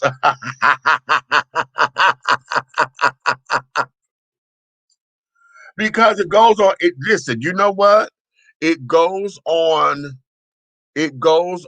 weight, and it goes on how you carry your weight. Because see, when I was almost 500 pounds, a lot of folks didn't believe I was that big. Hell, I didn't. I didn't believe it until I gave my clothes away. And the person I gave my clothes away from, I didn't believe we were the same size. Because he's broader than me. Okay. So his broadness and stuff look different. And Ken and I was like, oh, okay. And I didn't realize we were wearing the same size jacket. I'm down to, I really like to get back into a 52 jacket, but I'm in a 56. But I had gotten up to a 68 jacket. Okay, and the suit jacket and Ken was up to a 68. Okay. Which is crazy. For me anyway. And I had gotten up to a 60-inch pants. Okay, 60-inch waist pants. Okay, and then of course, in dress pants or whatever, that was 62, and in uniform pants. Okay, so that's how big I had gotten. Now I'm fluctuating because I done put this weight on, the weight back on. I'm fluctuating between a 44, 46. I had gotten down to a 42. And even was able to wear a bootleg 42. And what I mean by that, y'all know some of those clothes that come from Japan and all that kind of stuff, where and they got those Asian side 42s, and they really don't fit nobody. I was into those, and I was like, and when I saw that, I was like, I don't believe I had gotten that small. Lay the bag But I did. Okay, so be that as it may, Tracy, what you say? I don't categorize it. I've always seen all as thick. I don't like calling people other names. Exactly. See, I like thick sounds cute. Okay, oh, they're thick and healthy, and ooh, remember back in the day, oh, you healthy.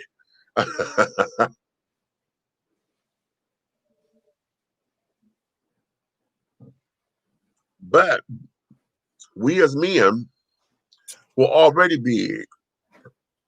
We have a stigma attached to it. Okay. That now it's an expectation. So the black is out. That we're gonna do this, that, now. Yeah, right. What'd you say? When I was coming up, we called them stocky, thick, or husky. Exactly. Steak daddies, honey. Okay. So that there is that, and coming into this, we as men, and especially the man of size, honey, we too get tired of the bullshit. And how about this? What do you do when everybody big? Okay, if everybody's supposed to be all crazy and this, that, and the other, and we all of a certain size, what do you think is going to happen when everybody who up in there big? With street cred and this, that, and the other. Okay, now what? Not supposed to deal with this old bullshit? You know what I'm saying? Yeah. Let me take a commercial break right here. And then when we come back, we're going to go into, is a man really happy? Living a single life. Happy life, happy life. Happy wife, happy life, right? But does that really work? Is that always the answer? And if so, then what do you do when you're single? Or if you're one of the alphabet children, honey? And may not have a wife. Huh? Let's go there. I'll be right back in a minute, honey. Let's take this little commercial break. Be bold. Be unique. Be the T. With a unique body oil fragrance from the Sensuality Fragrance Collection. The Sensuality Collection embodies a unique array of customized original scents created by Big Meech. Indulge yourself in such fragrances as eye candy, foreplay, anticipation, shower fresh, naked beauty, or pay homage to the motherland and choose an oil from our exclusive Wakanda collection. Over 17 different scents that will tantalize your senses. Order yours today. Log on to www.dishingtea.com for more information. Because remember, it's all about the tea. Sensuality, that is.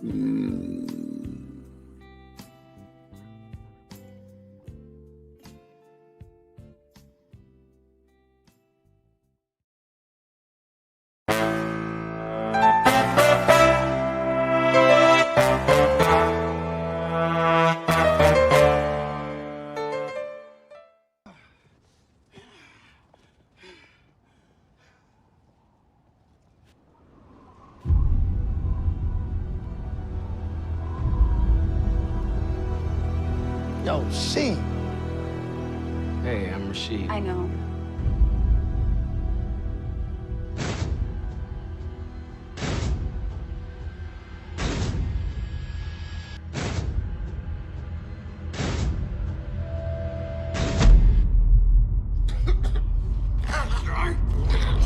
You could have been anything.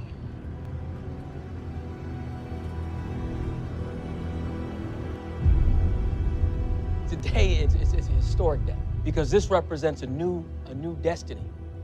And together, we're making a new Detroit. I used to imagine what it would be like one day just to make things better there. How many of these spots is filled here downtown? 98%. And 90% of them? Young and white. But the demand is here and the supply's gone. So what now? This! All this! You don't get into any trouble now, No, you hear me? never that. The vision behind the new Brewster Homes, Rasheed Smith. It's a major corporation, and you on the wrong side. I can make this work. What we're doing here is good for everyone. The city, you.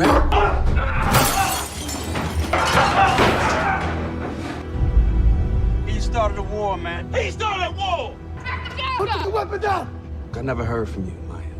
You weren't in the game. You still are. Now you got something to say. Yeah, I got something to say. Hey, sweetie. Hey, Ma. Why you didn't tell me, Maya? Our people used to live here. Look at it. That's what you want to have happen. Where are these people supposed to go? Why? Because I didn't want him to turn out like you! Take your fucking hands off me! Boy, what's wrong with you? No, Theo, come on!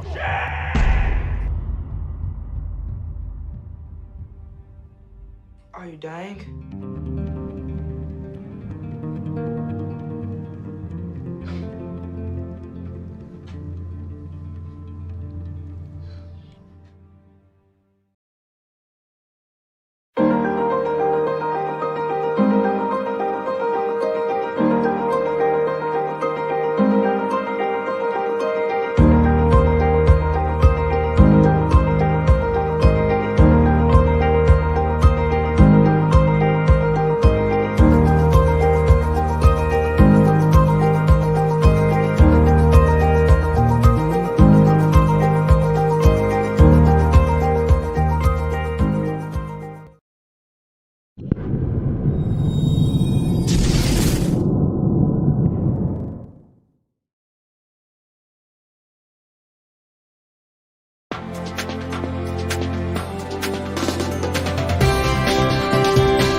All right, and we are back. What's up, people? All right, we're going to make sure we get a couple things together, honey. As we go into this next round of questions, I got something in my eye. It feels like a piece of hair. You know how your lashes just want to fall in your eyes and shit? It bothers me. But let's go here. Happy life, happy wife, right? And et cetera, and all that, and this and the third. But is that really a true statement? Now, for those of you who are married and you have your spouses around you and carrying on, and you don't feel as though you can talk freely, I'm slightly giving you a pass, or slightly. But let's talk about that, because see, again, this here is a man thing, okay? And no, I'm not gonna do that, because my lesbians, come on, lesbians, let's talk, because see, you may be in on this too, because what does that mean for you? Happy wife, happy life, okay? And you know, we have all been taught and told, and in this particular situation that we're supposed to all, you know, take care of who our significant others and carrying on, and she's the queen of the castle, and she's this and she's that, and you know, if she's happy, then the world is happy, and it carrying on.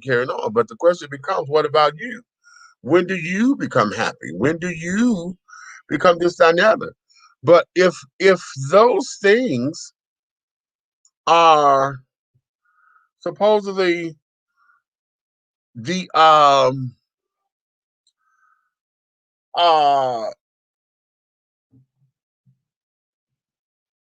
catalyst, or the pinnacles, or the things that the hallmarks that's of a relationship or whatever, then when is it that you're supposed to be happy? When do you get to claim your own happiness? When did you get to do those things that you do to promote yourself or to take yourself into those particular regions and into that particular realm of happiness that goes beyond understanding, or that goes into a place that is comforting for you? Okay, because how come happiness can't coexist? Why is it that men have become somewhat yes men and carrying on to their wives? Yes, dear. Yes, dear. Yes, dear. Yes, dear. You know, and yet we're of people pleasing, if you will, and forget that we are people too, huh? Zakia, what you say? Happy husband, happy loving. Are you sure about that? Because see, oftentimes that may not even be the case. Or why is it that, you know what, let's go right there. Because why is it that everybody thinks that, oh, as long as I got some good sex, honey, that will take care of the problem? Why do we run to that? Is it because it's easy to do? Is it because it's the go-to and we can and we can sit down there and think that that's supposed to solve all the problems? Why do we do that? You know, because happy life, happy wife, happy life. Okay, that means that I'm supposed to forsake myself, forsake me, and just to make sure that I keep you happy.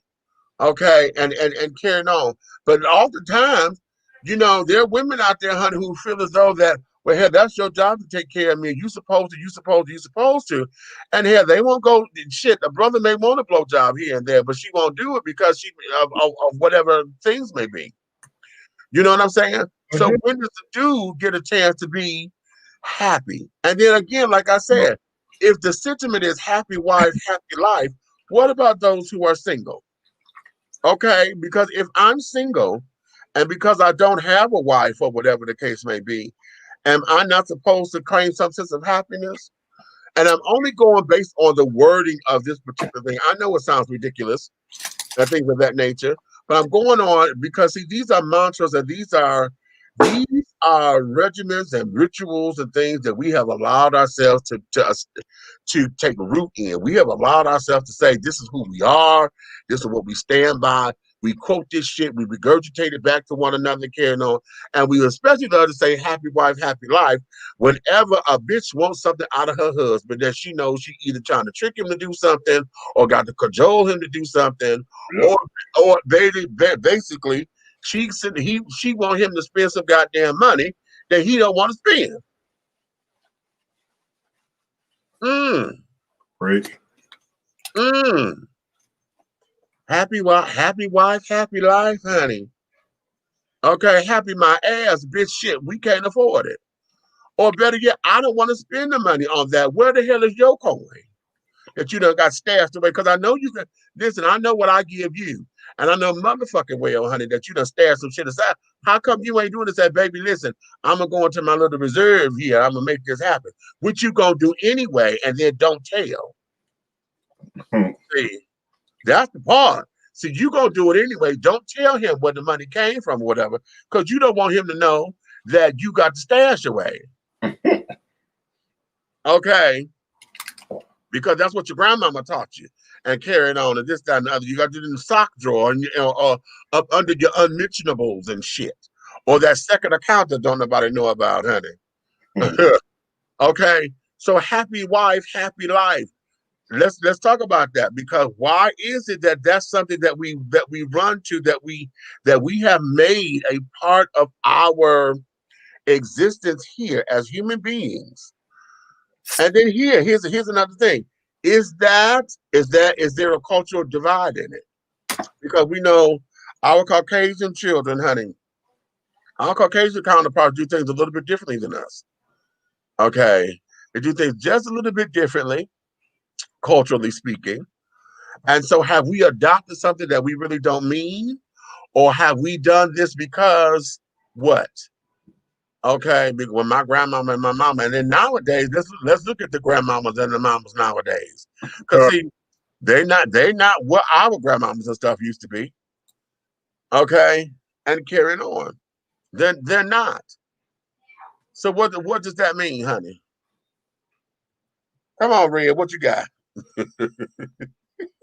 Well, look, you right about grandmamas and mamas not being what they used to be. Because I done seen a few grandmamas that can get it. Right. So look. I seen a grandmama at a restaurant the other day do like this. Okay. I immediately wanted to go home with her. You're so motherfucking stupid. Because I said if she did that in public with her teeth in, oh. Yeah. You know what? I'm not with you. I wanted to be her what they call it, gummy worm.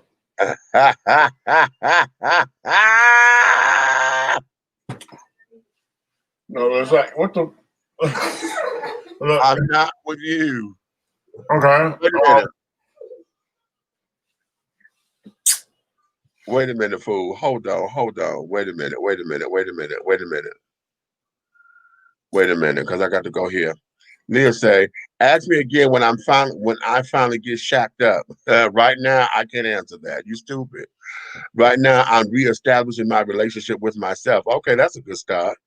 Okay, yes, there has to be more to it than that. Keep my wife happy by giving her all my money and doing everything she wants done, or giving my husband all day sex. Okay. So my post today, why do pretty girls lose out on love? Because pretty girls lose out on love because they sit up there and don't want to do the motherfucking work that it takes to be loved. Pretty girls sit up there and think that because they're pretty that they owe something. And if they don't think that, a lot of times their actions do it. And then oftentimes what corresponds with that is that pretty girls will sit down there and they think that, oh, I'm supposed to have this, and this. And again, rose-colored glasses, that fake it till you make it kind of bullshit. Y'all settle because somebody gave y'all some fucking attention. And what they really wanted was something to say, oh, I done fucked this pretty girl. And then they got what they wanted. You hitting it dead on with that because you got a lot of doggone females that just have this thing because they have an entitlement just because they think because they're female. Entitlement. You know what I'm saying? Yeah, okay.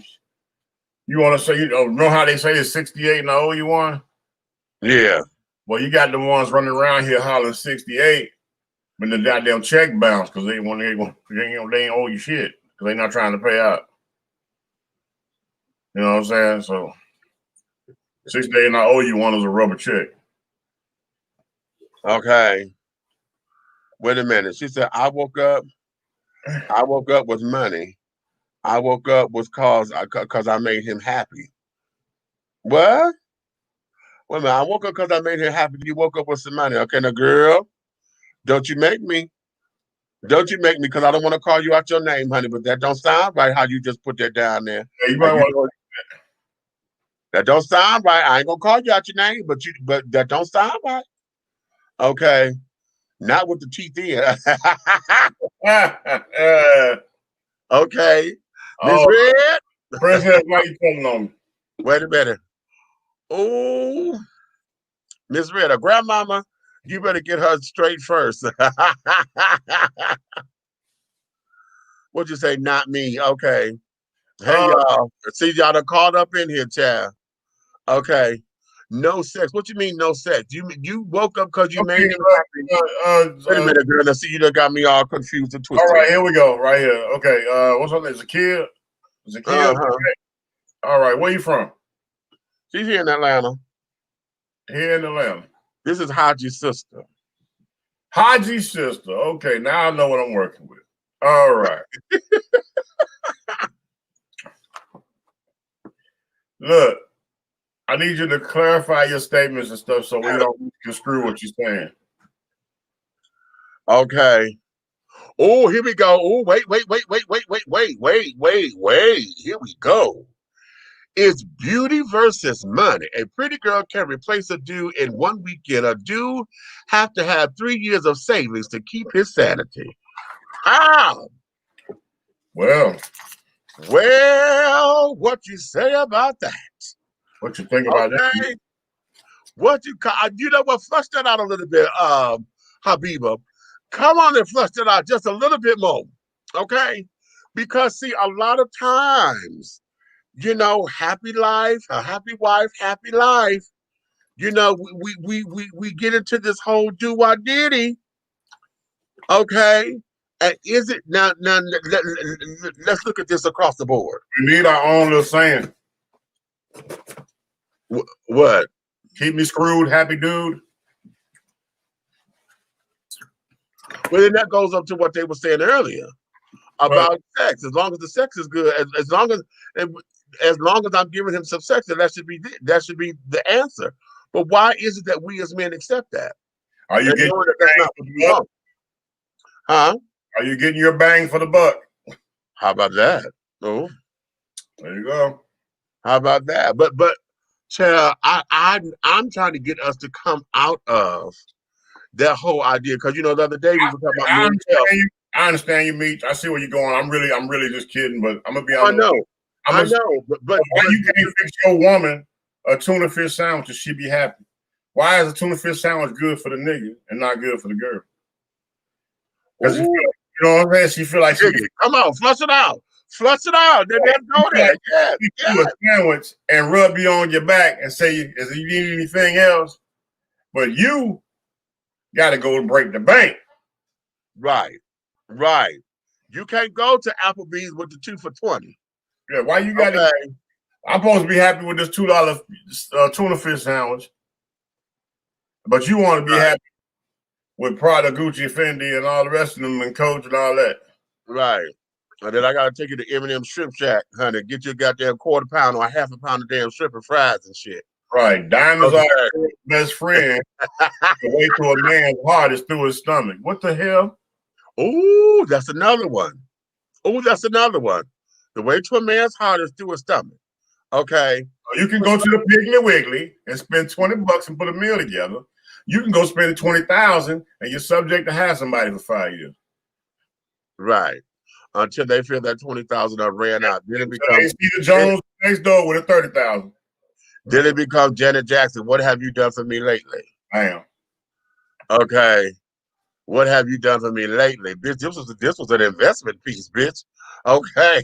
This appreciated with okay. Come on now. Wait a minute. This y'all said what? He better bring the check. Wait a minute. He said, I am hospitality. What? What? Girl, see, you know what? Okay. I'm not gonna do that. I'm not gonna do that. I am happy when I ain't being bothered. I am at peace whenever one is doing their thing, make me happy, a happy wife. It's the little things that kind of, okay, now let's go there, because see, now we're hitting on something. So does that mean 5 minutes ahead is better than goddamn 30 minutes? It's the little things. It's the little things that count. And this just said, nah, if your man feels safe, he will. If your man feels safe, he will come back. Okay, you believe that? Okay. While you go there with the M&M Shrimp Shack, miss that guilty grub, that quality grub, child. You know M&M, and I'm allergic to it, but M&M Shrimp Shack, honey, was the shit. Okay. Okay, right. I hate auto type. If you make a man feel safe, okay. Yep, as long as I catch a nut. Well, somebody throw a payday at her ass. That child.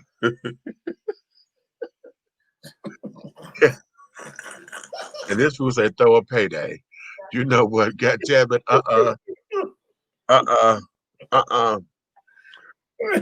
Okay. It's levels to this shit. Okay, right. But here's okay. Now, right, top and bottom. Okay.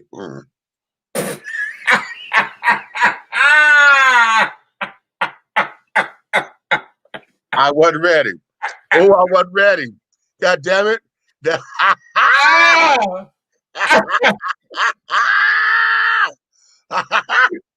Yes. Wait, did y'all say what? Chocolate payday is available. Yes.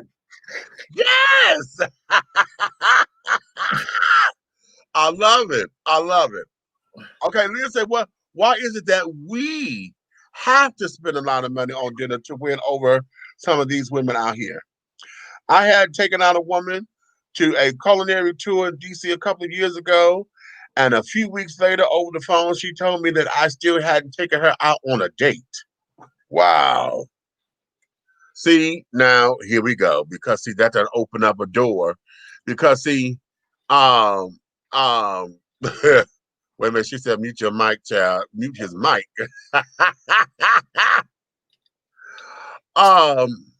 She know this mic is magic. Not Magic Mike. Come on, Magic Mike. Okay. Well, I'm going to Chocolate City. Okay. Okay. Have we gotten to the point to where, we're expecting the gold digger mentality? Is that what it is? Because see, in dating and carrying on, or in relationships, do we look for the gold digger mentality, or have we just expected it, that high maintenance is what it's supposed to be in relationships or whatever, and the man is just supposed to ... Okay. And why have we allowed that to be such a reigning principle, particularly when we say that this is a committed relationship? And I'm going committed relationships and marriage and carrying on, because remember, happy wife, happy life. But this is supposed to be a committed do-I-did-it. Why is it that we have succumbed to or subscribed to the whole idea that the gold digger mentality, or what they say, they make this up to say, well, a woman is always a hoe, because what Venus extravaganza says this in Paris is Burning. She was trying to justify her being out on the street because she was a sex worker. Well, the women do it anyway, honey, because if you want this washer and dryer, then you got to give him what he wants in order for you to get what you want. So it's basically the same thing.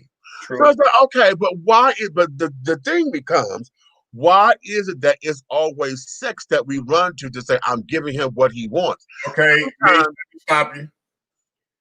You also need to add your conversation. Come on. How much of this is the man's fault? Ooh, because I'm going there. How many men, it needs to be plugged in, sir. How many men actually put themselves in a position like that because the rant and rave, or the cliche of, well, if she ordered from that side of the menu, you know what's going down. Right. Come on now. Happy wife, happy life. Oh, she want a Mercedes and not the Nissan? Oh, it's headed for days. Come on. As I said, flush this bitch out. You know where I'm going with this. You know exactly where I'm going with this. Because guess what? If you meet a woman at a bar, okay, I'm gonna build this shit real fast. You meet a woman at a bar, and hello, you bought her everything to eat and drinks during the first initial conversation. Then you have your first date maybe a week later, if not a couple of days later. You take her to the doggone spinning restaurant. Yeah. On your first date. You have choked yourself out trying to get some ass because you done set the bar too high for yourself. For your own ass. How about that? Right. How about that? Now she ran into her, she met all her friends. So now she's going to expect nothing less from you so she don't look like a buffoon in front of her girlfriends. How about that? Right. You did that. That part. If you would have walked up and refreshed her drink and exchanged numbers from her and said, hopefully we'll socialize later, and got the hell out of her face and then met her for a picnic in the park, nigga, you had room to grow. Boom. Boom. That part. Would you come on and say this thing? Because I'm gonna talk to my alphabet children the same way. Because see, what we like to do is a lot of what we do is for the floss of it. Mm-hmm. Okay, it's for the floss of it, just so I can say I got a man. Okay, I got a man. Now, Leah, I need you to come in because I can't talk for the lesbian part of it, honey. I need you to come on in here. Yep. Okay. I know for us, we'll sit up here, and because the culture is very superficial. Okay.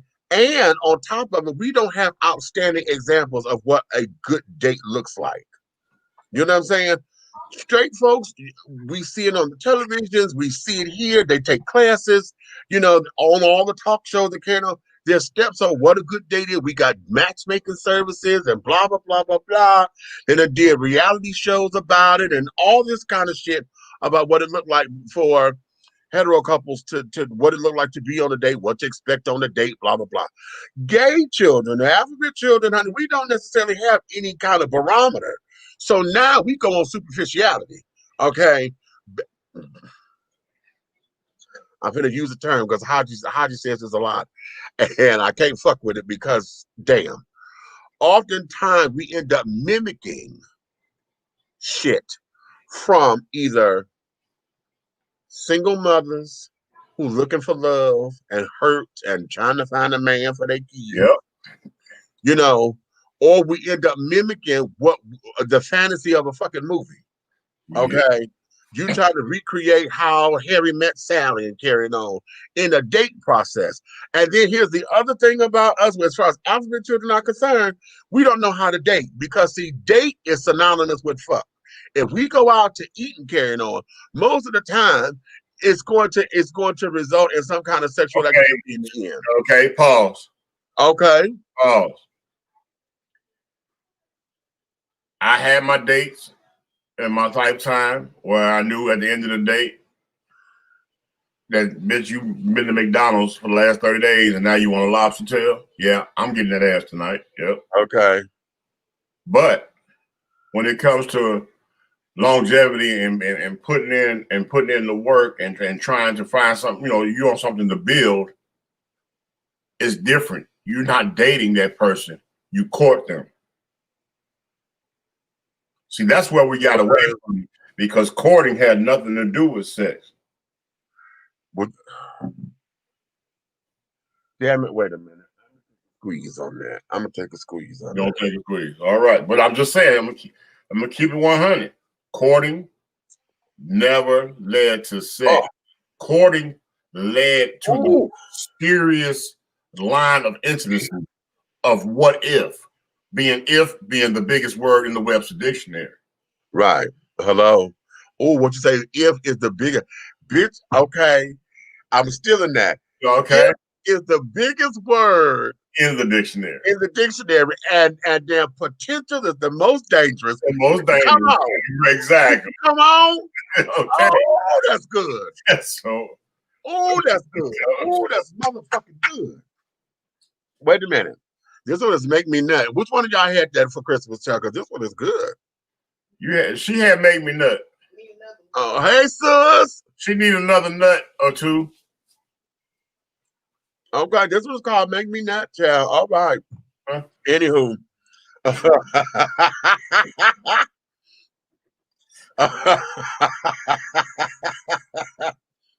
Wait a minute. Alabama left this one here for me. Yeah. I had bought some, and he said, hey, he said, what? He said, Daddy, he said, what, all these? I said, well, I don't want you to take them all. He said, well, how am I supposed to try them? So I know which ones are my favorites. I said, baby, listen, we can get some more. I bought something. He took 3 of them, child. Okay. So he said, well, hell, this is what you always say, so I'm going to leave you this one. Yeah. Alabama.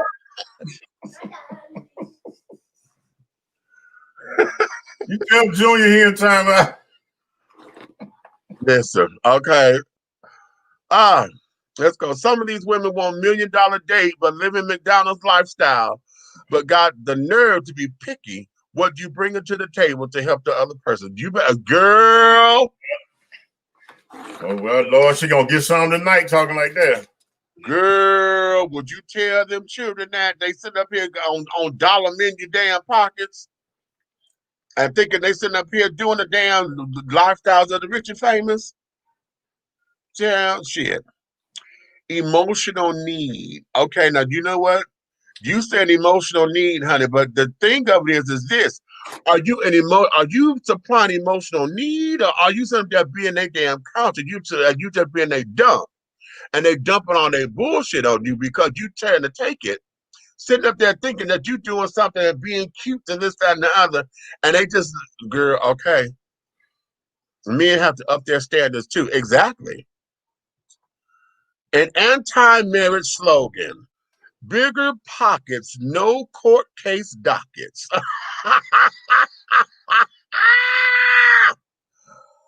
I'm scared of you, Habiba. I'm scared of you. I'm scared of you. No, child. Okay. I got scared for you. I've taken women out on dinner dates and have had to end it with no sex. Those are usually, listen, I know for me, the no sex dates usually are because it allowed me it gave me an opportunity to see what was to come next. You know what I mean? Matter of fact, can you put Eric's comment up there? Oh, this one? I just want to address that. Yes, I keep my wings in the basement, and I am from Chicago just as well as R. Kelly is. All right, go ahead.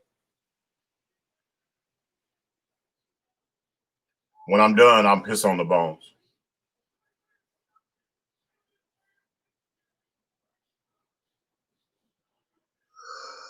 Okay. Damn, I did care. I held my breath too. Shit.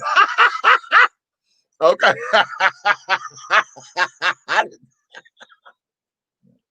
I had to exhale. I was stuck. I got stuck. I was like, and I didn't realize I was holding my breath. God damn it. Lord Jesus. Okay, Jesus. I need another squeeze over this way. Okay, I got to get some more, honey. I'm gonna get some more. Oh, okay. That's right. I forgot for the gathering that you've been nominated for squeezes, so we gotta talk about that and get this situated, get a count, and get the money and all that. Okay, we got. Tell Eric, don't be cussing at me. Oh, okay.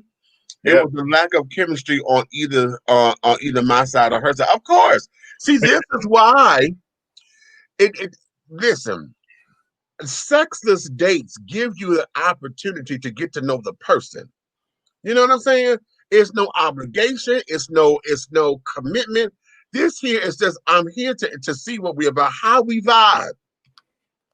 Because if all we have in common is sex, and honey, this shit, I ain't got to spend no motherfucking money. Exactly. Well, I got $100 on a meal when I can spend $2 on a condom. I mean, shit. And then if you like me, wait a minute. I got a whole load of them, honey. I got mine from the joint.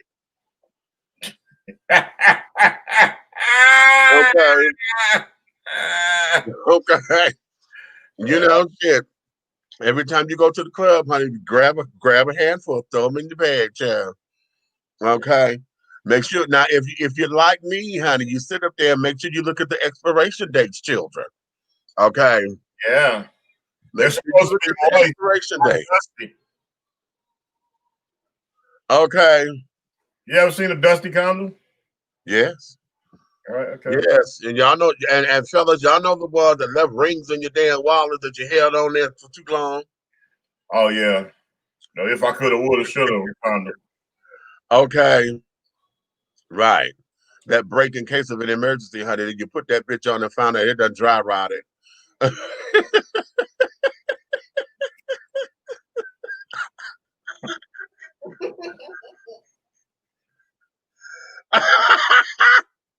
Yeah. That bitch won't even unroll. Right. Okay. It done got stuck. Wonder why it's squeezing the shit out your damn dick because it's stuck, bitch. It ain't going nowhere.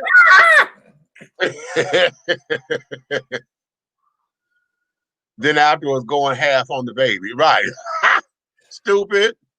Okay, you stop cussing, Eric. Okay. Theo say what? No pissing on the bones, though. Not pissing on the bones. Yeah, pissing on the bones. Okay. Okay. What'd you say? My bad, Miss Red. He started it though. EB, now going into timeout for a quick 10. You put your own ass in timeout, child.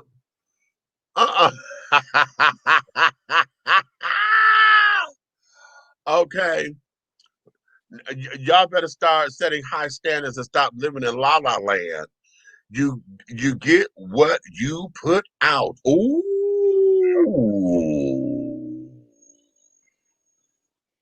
And that there, honey, take that across the board, honey. You get exactly what the fuck it is that you put out. So if you putting out on the first date, honey, that's all you getting is what you put out. Yep. So all you getting is what you put out, children. Okay, I like that. I like that. You need to find out fuck out when your next dick. I probably wasn't pulling out that old ass time. Right. Okay. So yes, honey, that is where it is. Child. We as men folk but you know what? Hold on. Let's go back to what you just said about us and having our responsibility in it. Because see, that's I don't want to drop that part. Because see, oftentimes, again, those unspoken male codes and shit that we have, you know, here it is. You sit up here thinking that in order to get the girl, you got to impress the girl and this, that, and the other. Okay, now here's where it is. Now sometimes those who got it like this, either you done rented the car, okay, because you had a damn beat up such and such so and so. So you done rented a car to take her out. Okay. Well, I wish I would. You know, and this, that, and the other. You know, you done put on some glad rags or whatever. So most of the time you done went out to buy a new outfit. Now that I would do going out on a date because I like to buy clothes and I like going out in something that other folks may have seen me in, you know, but that's vanity speaking. That's vanity. So again, you did that to yourself. So you buy a cute little frock, you got something, and then you sit down and you try to take this child somewhere that is not in your league. Okay, here's the thing. I've always said this. I've always said for folks, when you're going out on a date, honey, always go somewhere where you know you can cover the meal. And if someone is taking you out, you have to make sure that even though they say that they are paying, you know, it's assumed that they're going to pay the bill because the rule of thumb is if I ask you out, then it's on me. Okay. If this just happened to be, oh, let's go get something to eat, part of, you know, kind of thing or whatever, then we go on Dutch. Okay. But if it is, hey, can I take you out to dinner kind of thing, then it's on my treat. My whole thing, and I learned this from my mother.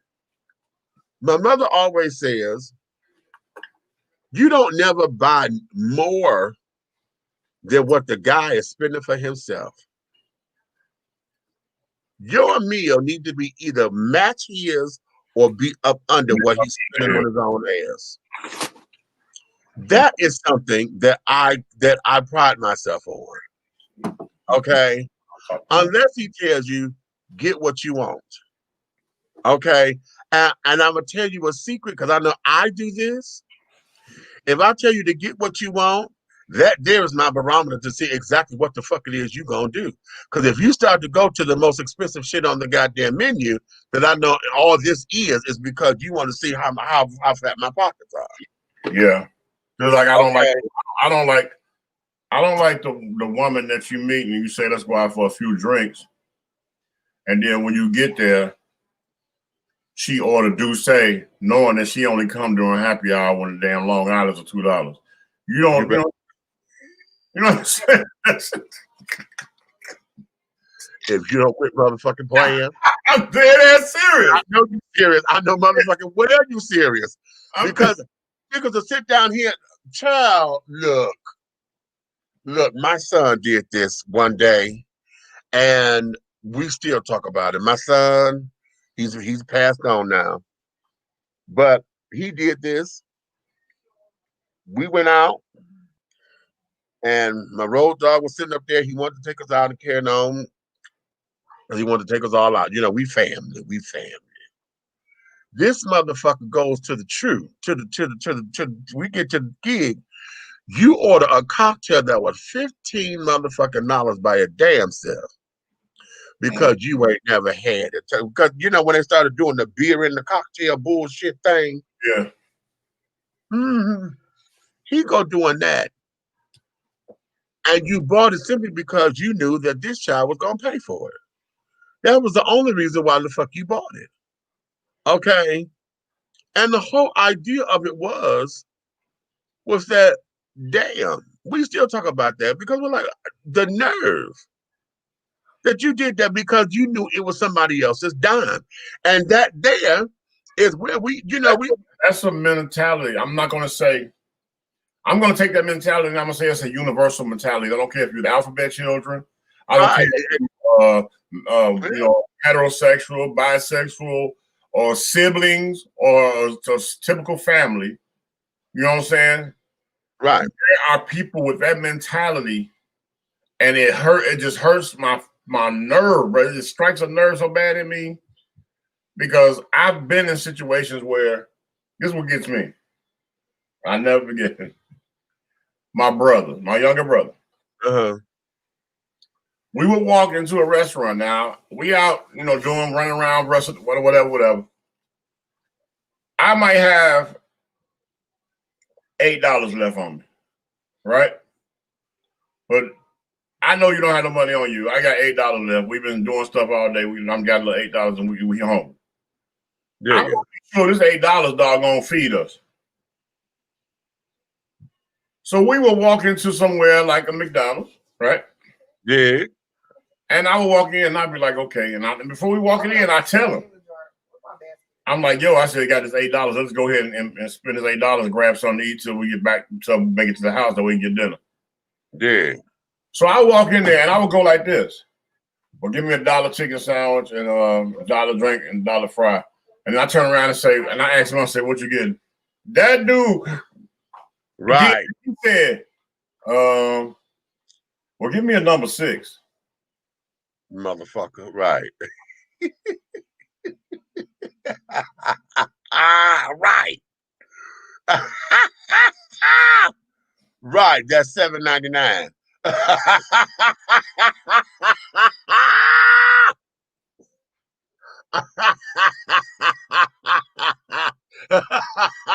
Without the cheese.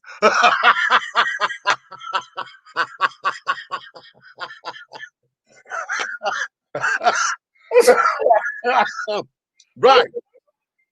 I said, motherfucker, didn't I just? Yeah. I didn't say we was gonna get one motherfucking meal and split the sandwich, bitch. I said we was gonna come in and split the sandwich, bitch. No. Wait.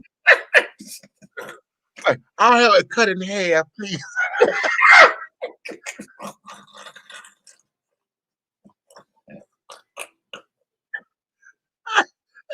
Wait. And take the fries and you tear the bag open so you put them in.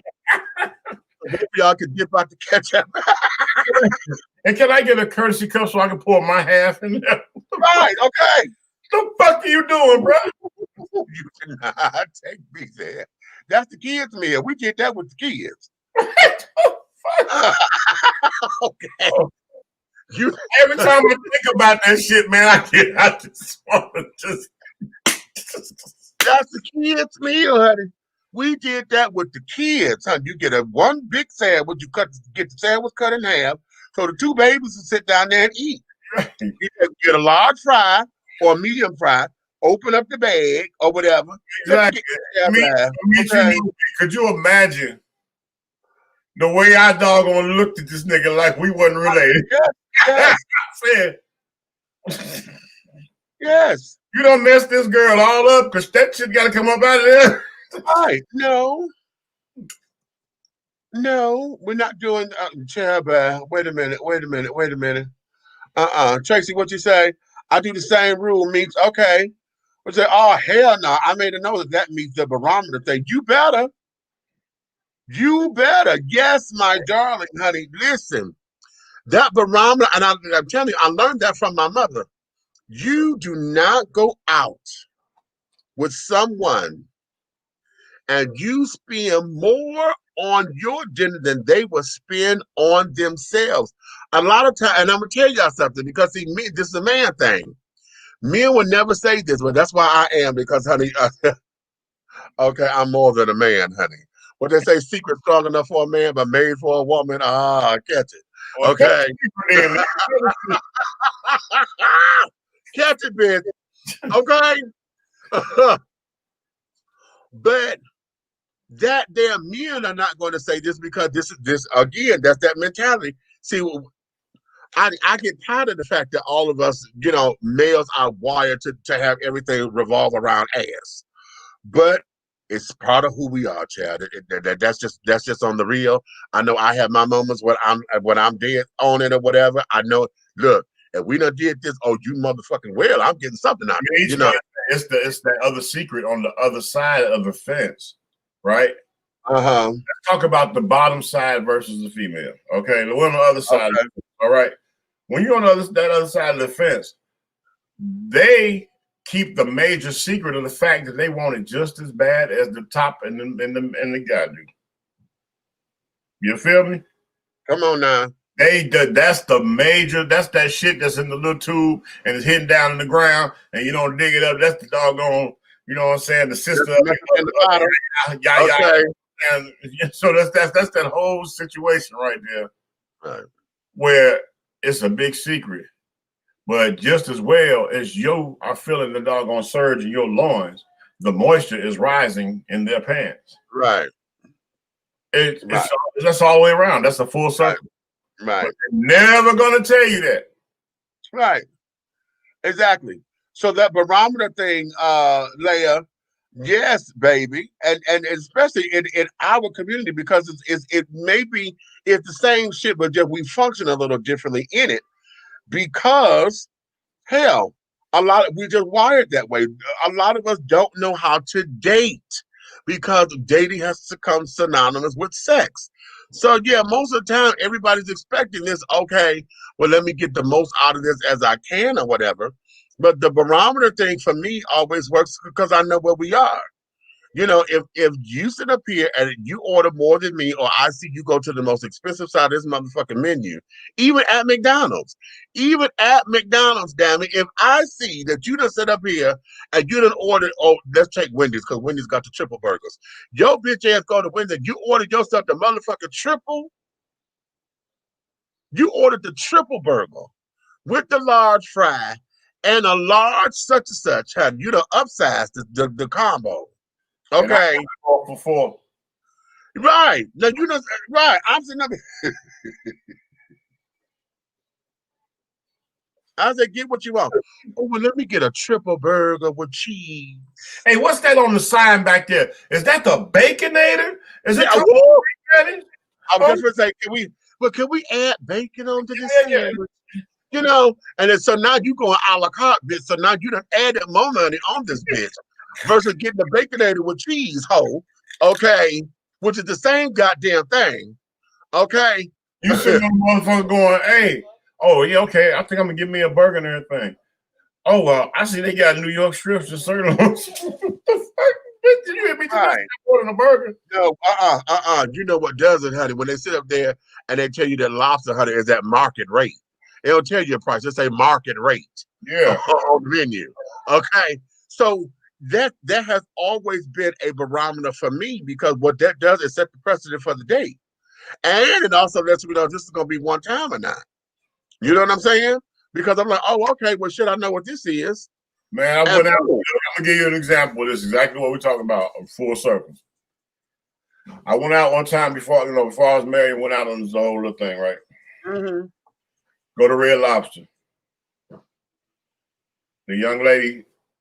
Now, I know you ratchet, and I know I know your last meal came from doggone wings and things. You know what I'm saying, or something, or you know what I'm saying, or you know what I'm saying, the Alabama wings on the corner down there. I get that, okay. But here it is. I asked you where you would like to go. You said Red Lobster. That's the first thing that dinged to me. You from the hood, you ratchet, you said Red Lobster, you on the paper chase. So then, okay, now that's strike one. But we're going. We got okay. In order to doggone get that strike off your record, you'll come in Red Lobster and you'll order a sensible meal or what the special is. Right. Right. But no, you want the ultimate feast and a drink. And you don't get the lighthouse with the glass you could take home, honey. No. You want the jumbo margarita. You know what I'm saying? That got half of a fifth of liquor in it. So they charge you the hell out you for it. Right. And then you're gonna say, oh, I didn't know they had this. Well, we'll take this as appetizer. But bitch, I didn't say I liked that. I wanted that. Why you will take? How is we doing anything, bitch? I'm sure you left your wallet at home on purpose. What are we? Right. I'm saying, but they do this. But see, at this point, when you do that, you chose Red Lobster. You picked all this shit. I'm sitting back across the table. Now, this is where it goes to what we're saying. I'm sitting back across the table. Now, at this point, I'm looking at how well I am going to fuck you. Right. I am going to disrespect your body because this is our last go-round. What we do, get good conversation. Oh, all of a sudden, you're going to find everything to talk about because you see that you're running the bill up. Right. Leave there. You know, it's a nightcap thing. I go to the motherfucking club. A friend of mine, he just happened to have a soft opening that night at a club. Right. We go down there. Say, okay, let's have 2 glasses of Moscato. You know what I'm saying? That's cool. I ordered 2 glasses of Moscato. He, you know, so he was saying, thank you for coming out. Oh, big red, boom, boom, boom, boom, boom, boom. You know what I'm saying? He, you know, asked me who this lady was. I introduced the girl and all that shit. Okay, boom, boom. I goddamn say, let me go to the restroom. You know, so I'll be right back. When I come back, she done motherfucking Powerade her goddamn motherfucking Moscato, right? Oh, no, okay, right. What? Okay, the cheering. On my face card, because she see me and the owner are friends, she asked for another glass and then says, just leave the bottle. Right. Not leave the, wait a minute, did you say leave the bottle? Hell yeah. Because he went and opened the bottle freshly for us because he hadn't had a bottle of Moscato open yet. Ain't that a bitch? So now, when it's time to go, think about the price of a bottle of Moscato in a nightclub.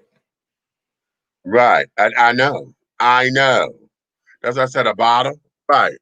So bitch, you damn near hit motherfucking goddamn 100 in coin at the restaurant. Now you in here trying to motherfucking reach another 100. Okay. But she didn't quite make it to another 100. Why? Because my face card was so dope. He shook my hand and said, just bring more people. Uh-huh. So the bottle was on the house. You thought you had it. Exactly. Okay, how about that? And then all of a sudden that conversation on the way back is about who stole what from you and what bill was due. Right. Okay, that time. My conversation was this. Well, I say, as soon as you say go home with you, like, well, you can grab a bag, goddamn roll with me to the house, boom, boom, boom, boom. All of a sudden, the cycle that they probably don't have because they on the shot or some shit, they on their cycle or some crazy ass shit. Or right. got an interview in the morning. The bitch ain't worked since Jesus walked. You know what I'm saying? So this motherfucker say the bitch ain't worked since Jesus walked. So you know, God damn. So I'm trying. So you know, the first thing I'm saying is, oh, okay, well, look, let me get up in the morning and I'm gonna go to the bank and I'm gonna pick you up. I said, but I gotta go to the bank first, move some money around, and I'm come over here so I can run you. And we're gonna take care of the bills and stuff that you're talking about, special and everything. We go shopping. That's my get you excited. You play the whole goddamn kiss on the cheek, hug game or whatever. Oh, and what time you be here? And once you got in the car and close the door, bitch, you never worry.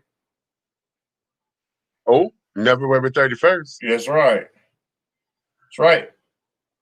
Yep. I will be here on February the 19th. Oh.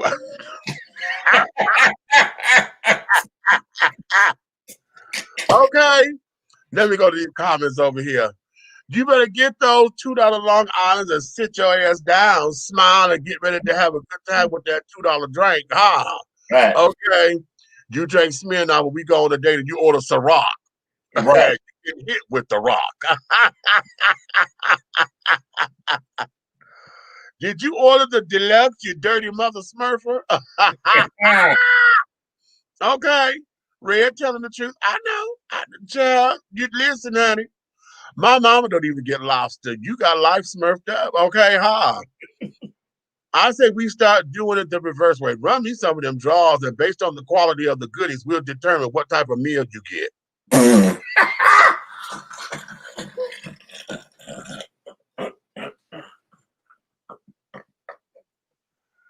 No, wait, no. Buck you.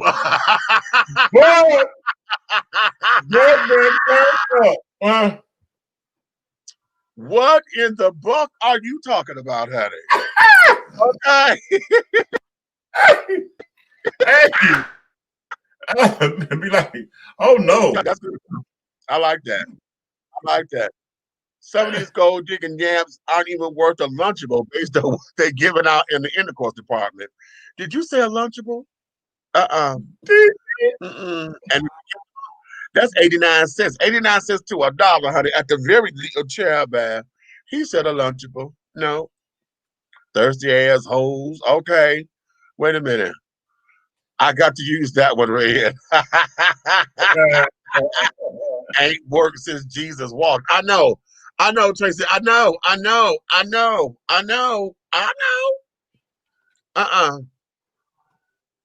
Woo! Well,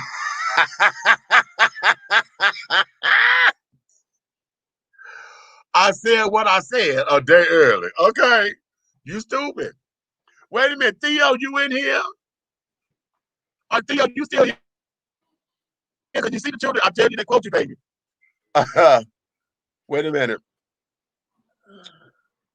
Oh, okay. We put that up there. I thought he's okay. That's what it is. I jumped. Oh Lord, have mercy.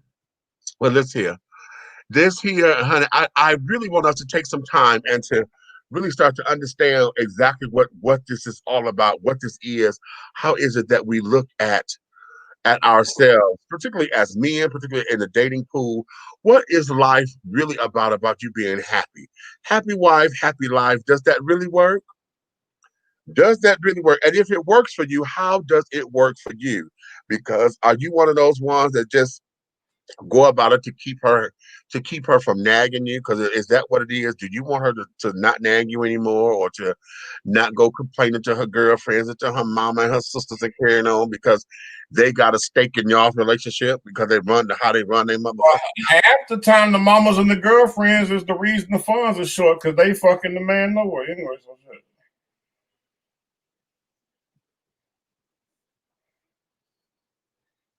What you talking about?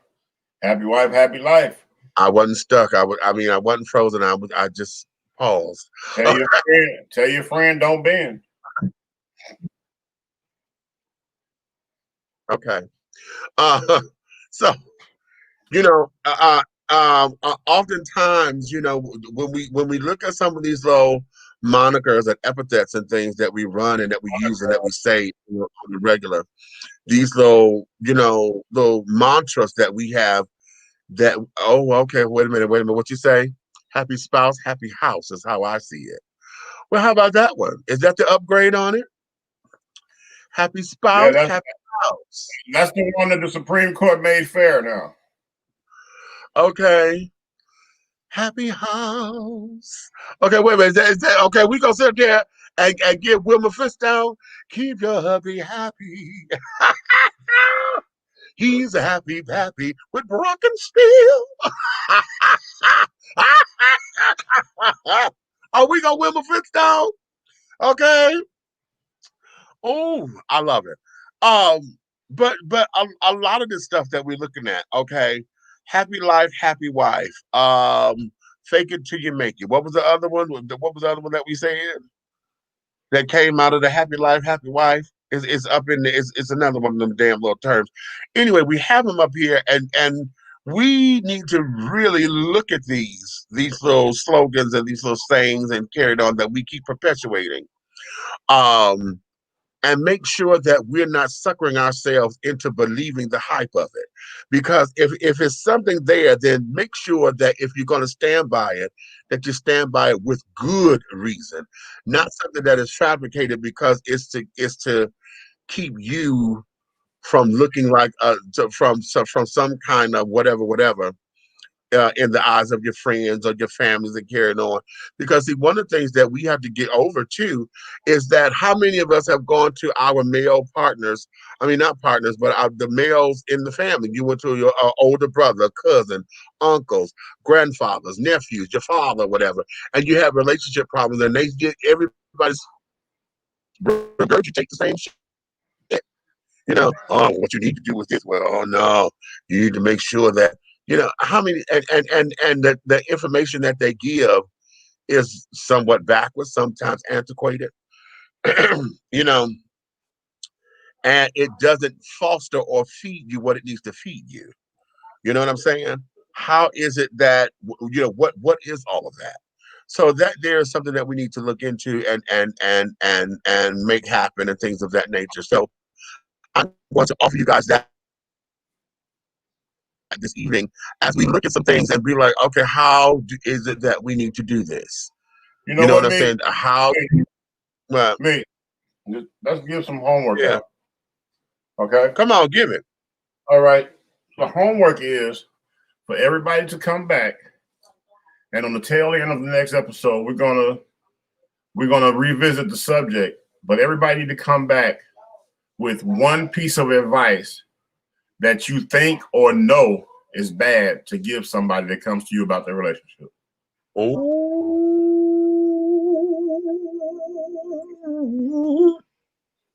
that's gonna be good. Yeah, this is the piece of bad advice. And everybody, I want you to look at yourself as single. Okay. That's the homework.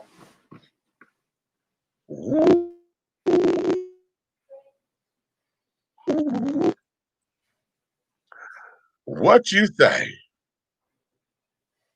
Okay. What you say? What you say? Wait a minute. Can I pay you?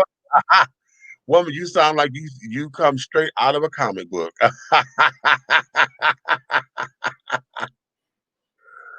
Okay, today's episode's new title, because I'm big does not mean I always want grub, and because I'm not trying to pay all your bills or spend all my money on you means I'm a scrub. Okay. You know what? Oh, see, you know, went there because see, now we talking about that damn song. But yeah, but here, you know what's crazy? I thought about what Eric said a few comments ago, right? Mm-hmm. And I think, I mean, since I made the statement and I put it out there because even Princess, she know that I was right, that women want it just as much as men, if not more. Right. But they use it as a ploy, the protection and the harboring of the cookie. Mm-hmm. Okay? Mm-hmm. And Steve Harvey book, you know. Exactly. He started a bunch of bullshit, but yeah, okay. what I'm saying is, I think he's right though. With what I said, you should be able to hit the pussy and get up, or you know what I'm saying, or you hit the ass, or whatever you do, and get up and be like, oh, that was some appetizer only ass. So let's get a drink and a doggone, you know what I'm saying, in front of the menu. You know what I'm saying? So you know what I'm saying? So let's replace the sandwich after sex with a date at the restaurant. So let's have sex first, and we'll order based off of what went down. How about that? Right. You might have gave some hamburger head. I mean, your teeth got no. Ain't that what Beyonce said, honey? If he fuck me right, he get Red Lobster. There it is. And that's in the song already. Beyonce said that. Okay. Okay. Beyonce said that. So, you know, so we're there. It's just that how, you know, do we take it seriously? Or what? Because, you know, then what does that mean? Because see, a lot of and here's where it is. A lot of us don't want to say don't want the title about being hoes or whatever, but honey, it's all the same thing. The problem is because they know some of them is garbage. Okay, you might get the pussy first, and she might not be worth a motherfucking meal. So there you go. Now we don't have to waste no more time, bitch. I'll holler at you. It's been nice to know you for this doggone good minute. So, yeah, that part. I don't understand because goddamn fair trade ain't no robbery. Why do I owe you for something you give me? I gave myself to you. You gave yourself to me. Okay, what he say in the song? You blaze me, I blaze you. Okay, goddamn it. What? Listen, as he hears the thing, honey. If it's all that well, honey, listen. I'm just saying, who told him they poison apple was worth more than my golden rod? That's what I want to know.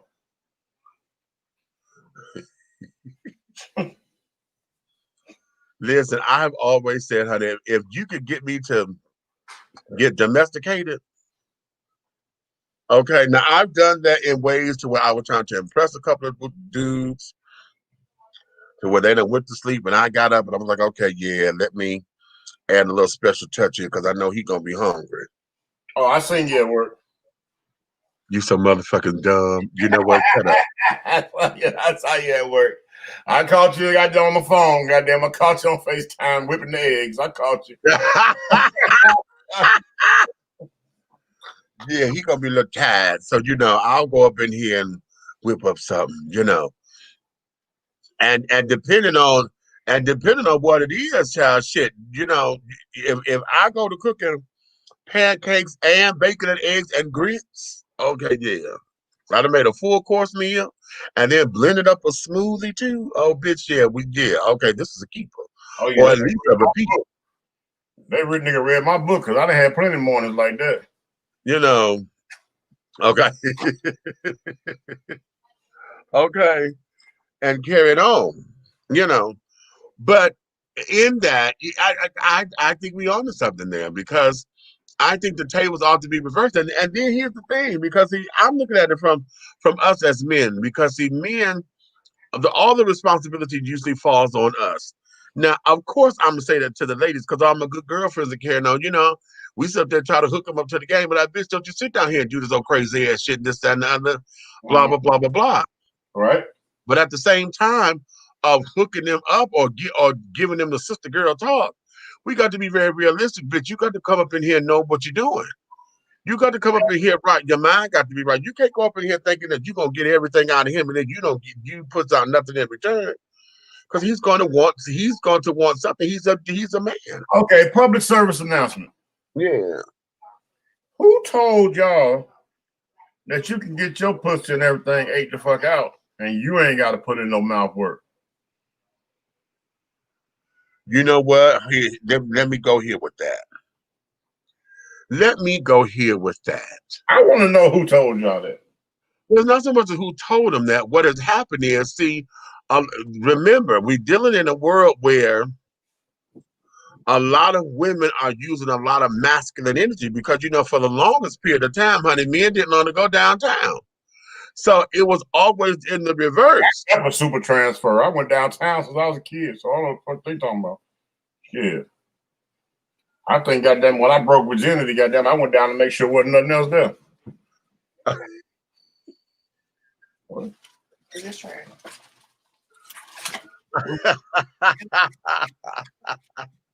Well, you know, in my world, honey, we always went downtown before we took the trains.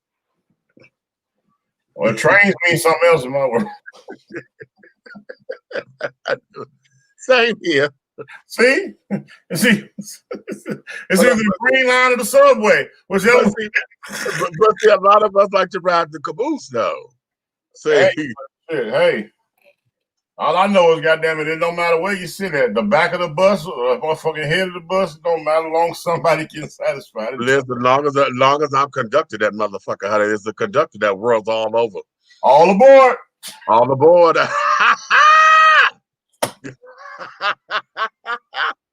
And go take tickets, honey. Go make sure you're sitting in the right spot, honey.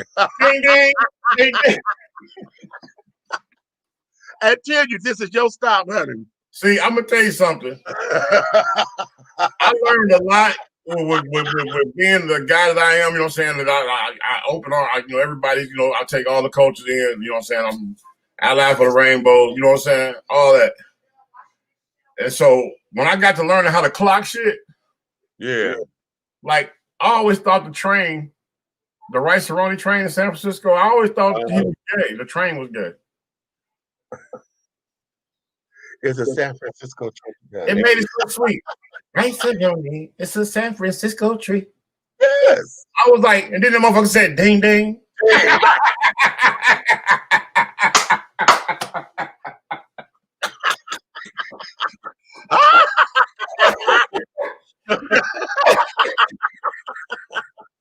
That part. Right. Okay. Okay. With all up and down heels and things, honey. Okay. Rice Cerrone. Yes. Right. You better understand, child. You better understand. Boy, I play too goddamn much. But that's good. That's good. Okay. Oh, that's real good. Wait a minute. Eric say what now? You got to pay to play just for the shorty bang bang to look for your way. Yep. No diggity. Yep. No diggity. Okay. True lyric. That's a true lyric. Okay. Selfish smurfing monkey. You better give it like I gave you. I better not be able to walk right for about 30 minutes afterwards if you want me to moisten your lips and come up looking like a glazed donut. Oh, are you Krispy Kreme over there, bud? Yeah, they say Buck. Okay, no, because Dutch Girl is a Detroit thing. Huh? You Krispy Kreme or Dutch Girl over there, baby? Okay. It's what that was. Fancy rice for fancy people. I did. Fancy rice for fancy people. Okay. Or fancy rice for fancy people, honey. Okay. So, yes, child. Oh, that there is too much of a holler. There's too much of a holler. There's too much of a holler. But, okay, y'all got your homework assignment, honey? You got your homework. Okay, you got your homework assignment, honey. I want y'all to come back up in here and give us some of them little things, child. Okay. I believe if when you catch the point of views of that situation, you gotta realize that language is so, the art of dating is a universal language, but it's spoken in so many different directions that eventually you'll find yourself that we'll all be meeting at the middle saying the same thing.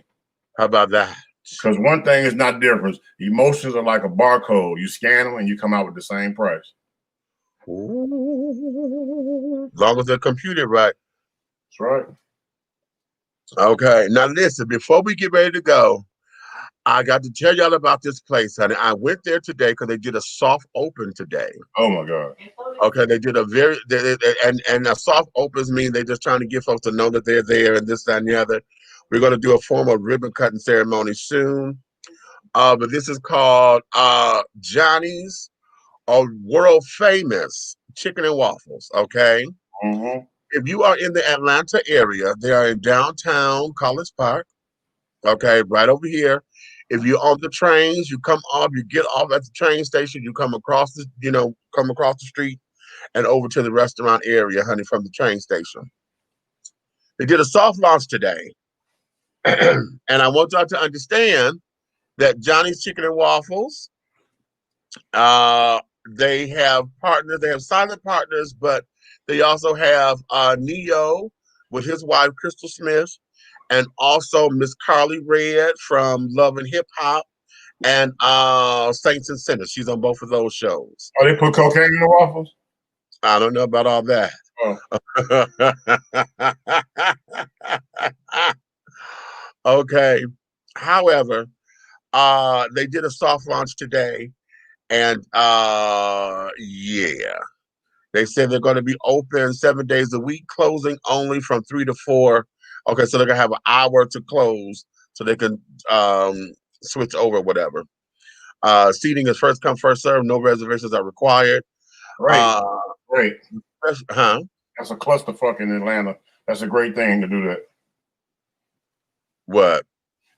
A lot of places that are magnificent, that have a great quality product, you got to do these reservations. You can't. Yeah, the reservation services don't work properly. You get there, it's not on the books. That's a great idea right there. Okay. And I've eaten there today, and I'm telling you, because right now during the soft launch, they just have a limited menu. And so I went over to go see what this was all about, honey, as far as the chicken and waffles and carrying on. And I like it, honey. Would I go back? Yes, I will, honey. Yes, I will. And I'm gonna say for the macaroni and cheese, they're using shells, and they're using shell pasta, and they got a delicious little blend of cheeses that they're using, and one of which I believe it tastes like it's a pepper jack or a nacho cheese in there because it's a peppery cheese, right? With the mozzarella and carried on. Honey, it was really cute. I said, okay. They gave you whole wings. They're not giving you, they're not giving you, the wing dings, and they gave you the whole wing and things. But I got the platter, this is what you came for, the house platter. And so what it is, they gave me half a chicken. You get a breast of thigh chicken and a breast, thigh, wing, and a leg, along with a waffle. You get it with the whipped butter and the syrup and things of that nature, and then you get a side. Now I took sweet potato waffle fries. Okay. All right. So, and the sweet and they really cute, honey. They are really, really, really, really cute. And now they salted theirs down with some coarse salt. Right. And the sweet potato and that coarse salt, is a cute mix of that sweet and it's really cute. It is really, really cute. I didn't think I was gonna like it at first because I'm not used to sweet potato fries being served with salt on it. Normally, it's got another sugar seasoning or something. Right, or marshmallow, Yeah, right. And carrying on. So I'm like, okay, yeah, that's really cute. So if you're here in the Atlanta area, honey, I'm telling y'all, come on in. Now, one of the owners was there because I don't watch Love and Hip Hop and carrying on, and I have not watched Saints and Sinners to understand what it is. But I saw her there. I gave them all a business card or whatever, so I can see if we can get there to be on their hard open when they come in. I want us to be there to open up with them. So I'm gonna see if I can hook up something with them for that. But nonetheless, yes, Johnny's world famous chicken and waffles, or Johnny's Chicken and Waffles. Yeah, so that there is that. It's the 85-seat indoor dining will provide full service menu and will feature booths, tables, high tops, and bar seating. A takeout counter. Excuse me. A takeout counter will serve pies, baked fresh, and a selection of cafe goods. Okay. So yes. But this here is absolutely grand. And like I say, because Neo and his wife Crystal and Carly Red, honey, from Love and Hip Hop and Bounces, Saints and Sinners, they are co-owners and partners with this thing, honey. So I'm sure folks are going to want to come down and catch this, that, and the third, and blah, blah, blah, blah, blah. So that there is a cute little dining experience there. Now, I'm going to tell y'all something. If y'all have ever been to Virgil's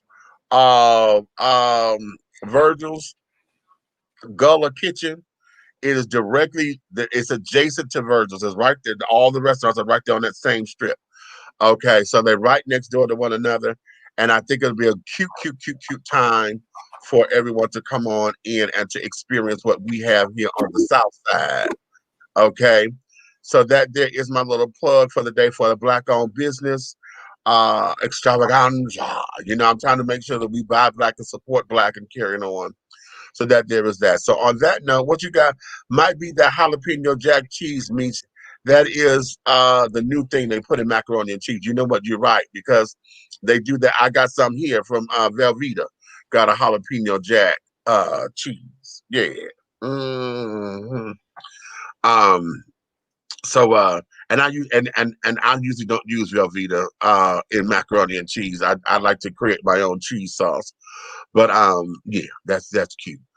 But that there is that, everybody. So we're gonna let you guys get on back to your Saturday evening. No, is it Saturday? Yeah, it's Saturday. Okay, I lose my days, child, from time to time. Sunday morning. But, well, yeah, Sunday morning now. So we're gonna get ready for that. On our next broadcast is going to be I Said What I Said Sundays. And we just keep y'all posted and things. And what is I Said What I Said, honey? So y'all can come up in here. This is when I give you the opportunity to come up onto the show. We talk about whatever you want to talk about, okay? Just don't come out of a bag, honey. Do not come out of a bag. You understand? So that there is that. So on that note, my darling, you may finish all of your crumpets because the tea has been dished and you've been dishing tea. Tea, darlings, with Big Meech and Aunt Nikki and the big guy ally over there, honey. That's Big Red, honey. That's Big Red. If you love us, tell your friends, honey. If you hate us, tell all of your motherfucking enemies. But do know this: one way, shape, style, form, of fashion, everything that we're doing over here will move forward. All right. So having said all that, honey, hey, we love y'all, and ain't no damn thing you can do about it. Okay. So, so, yes, honey. Sing.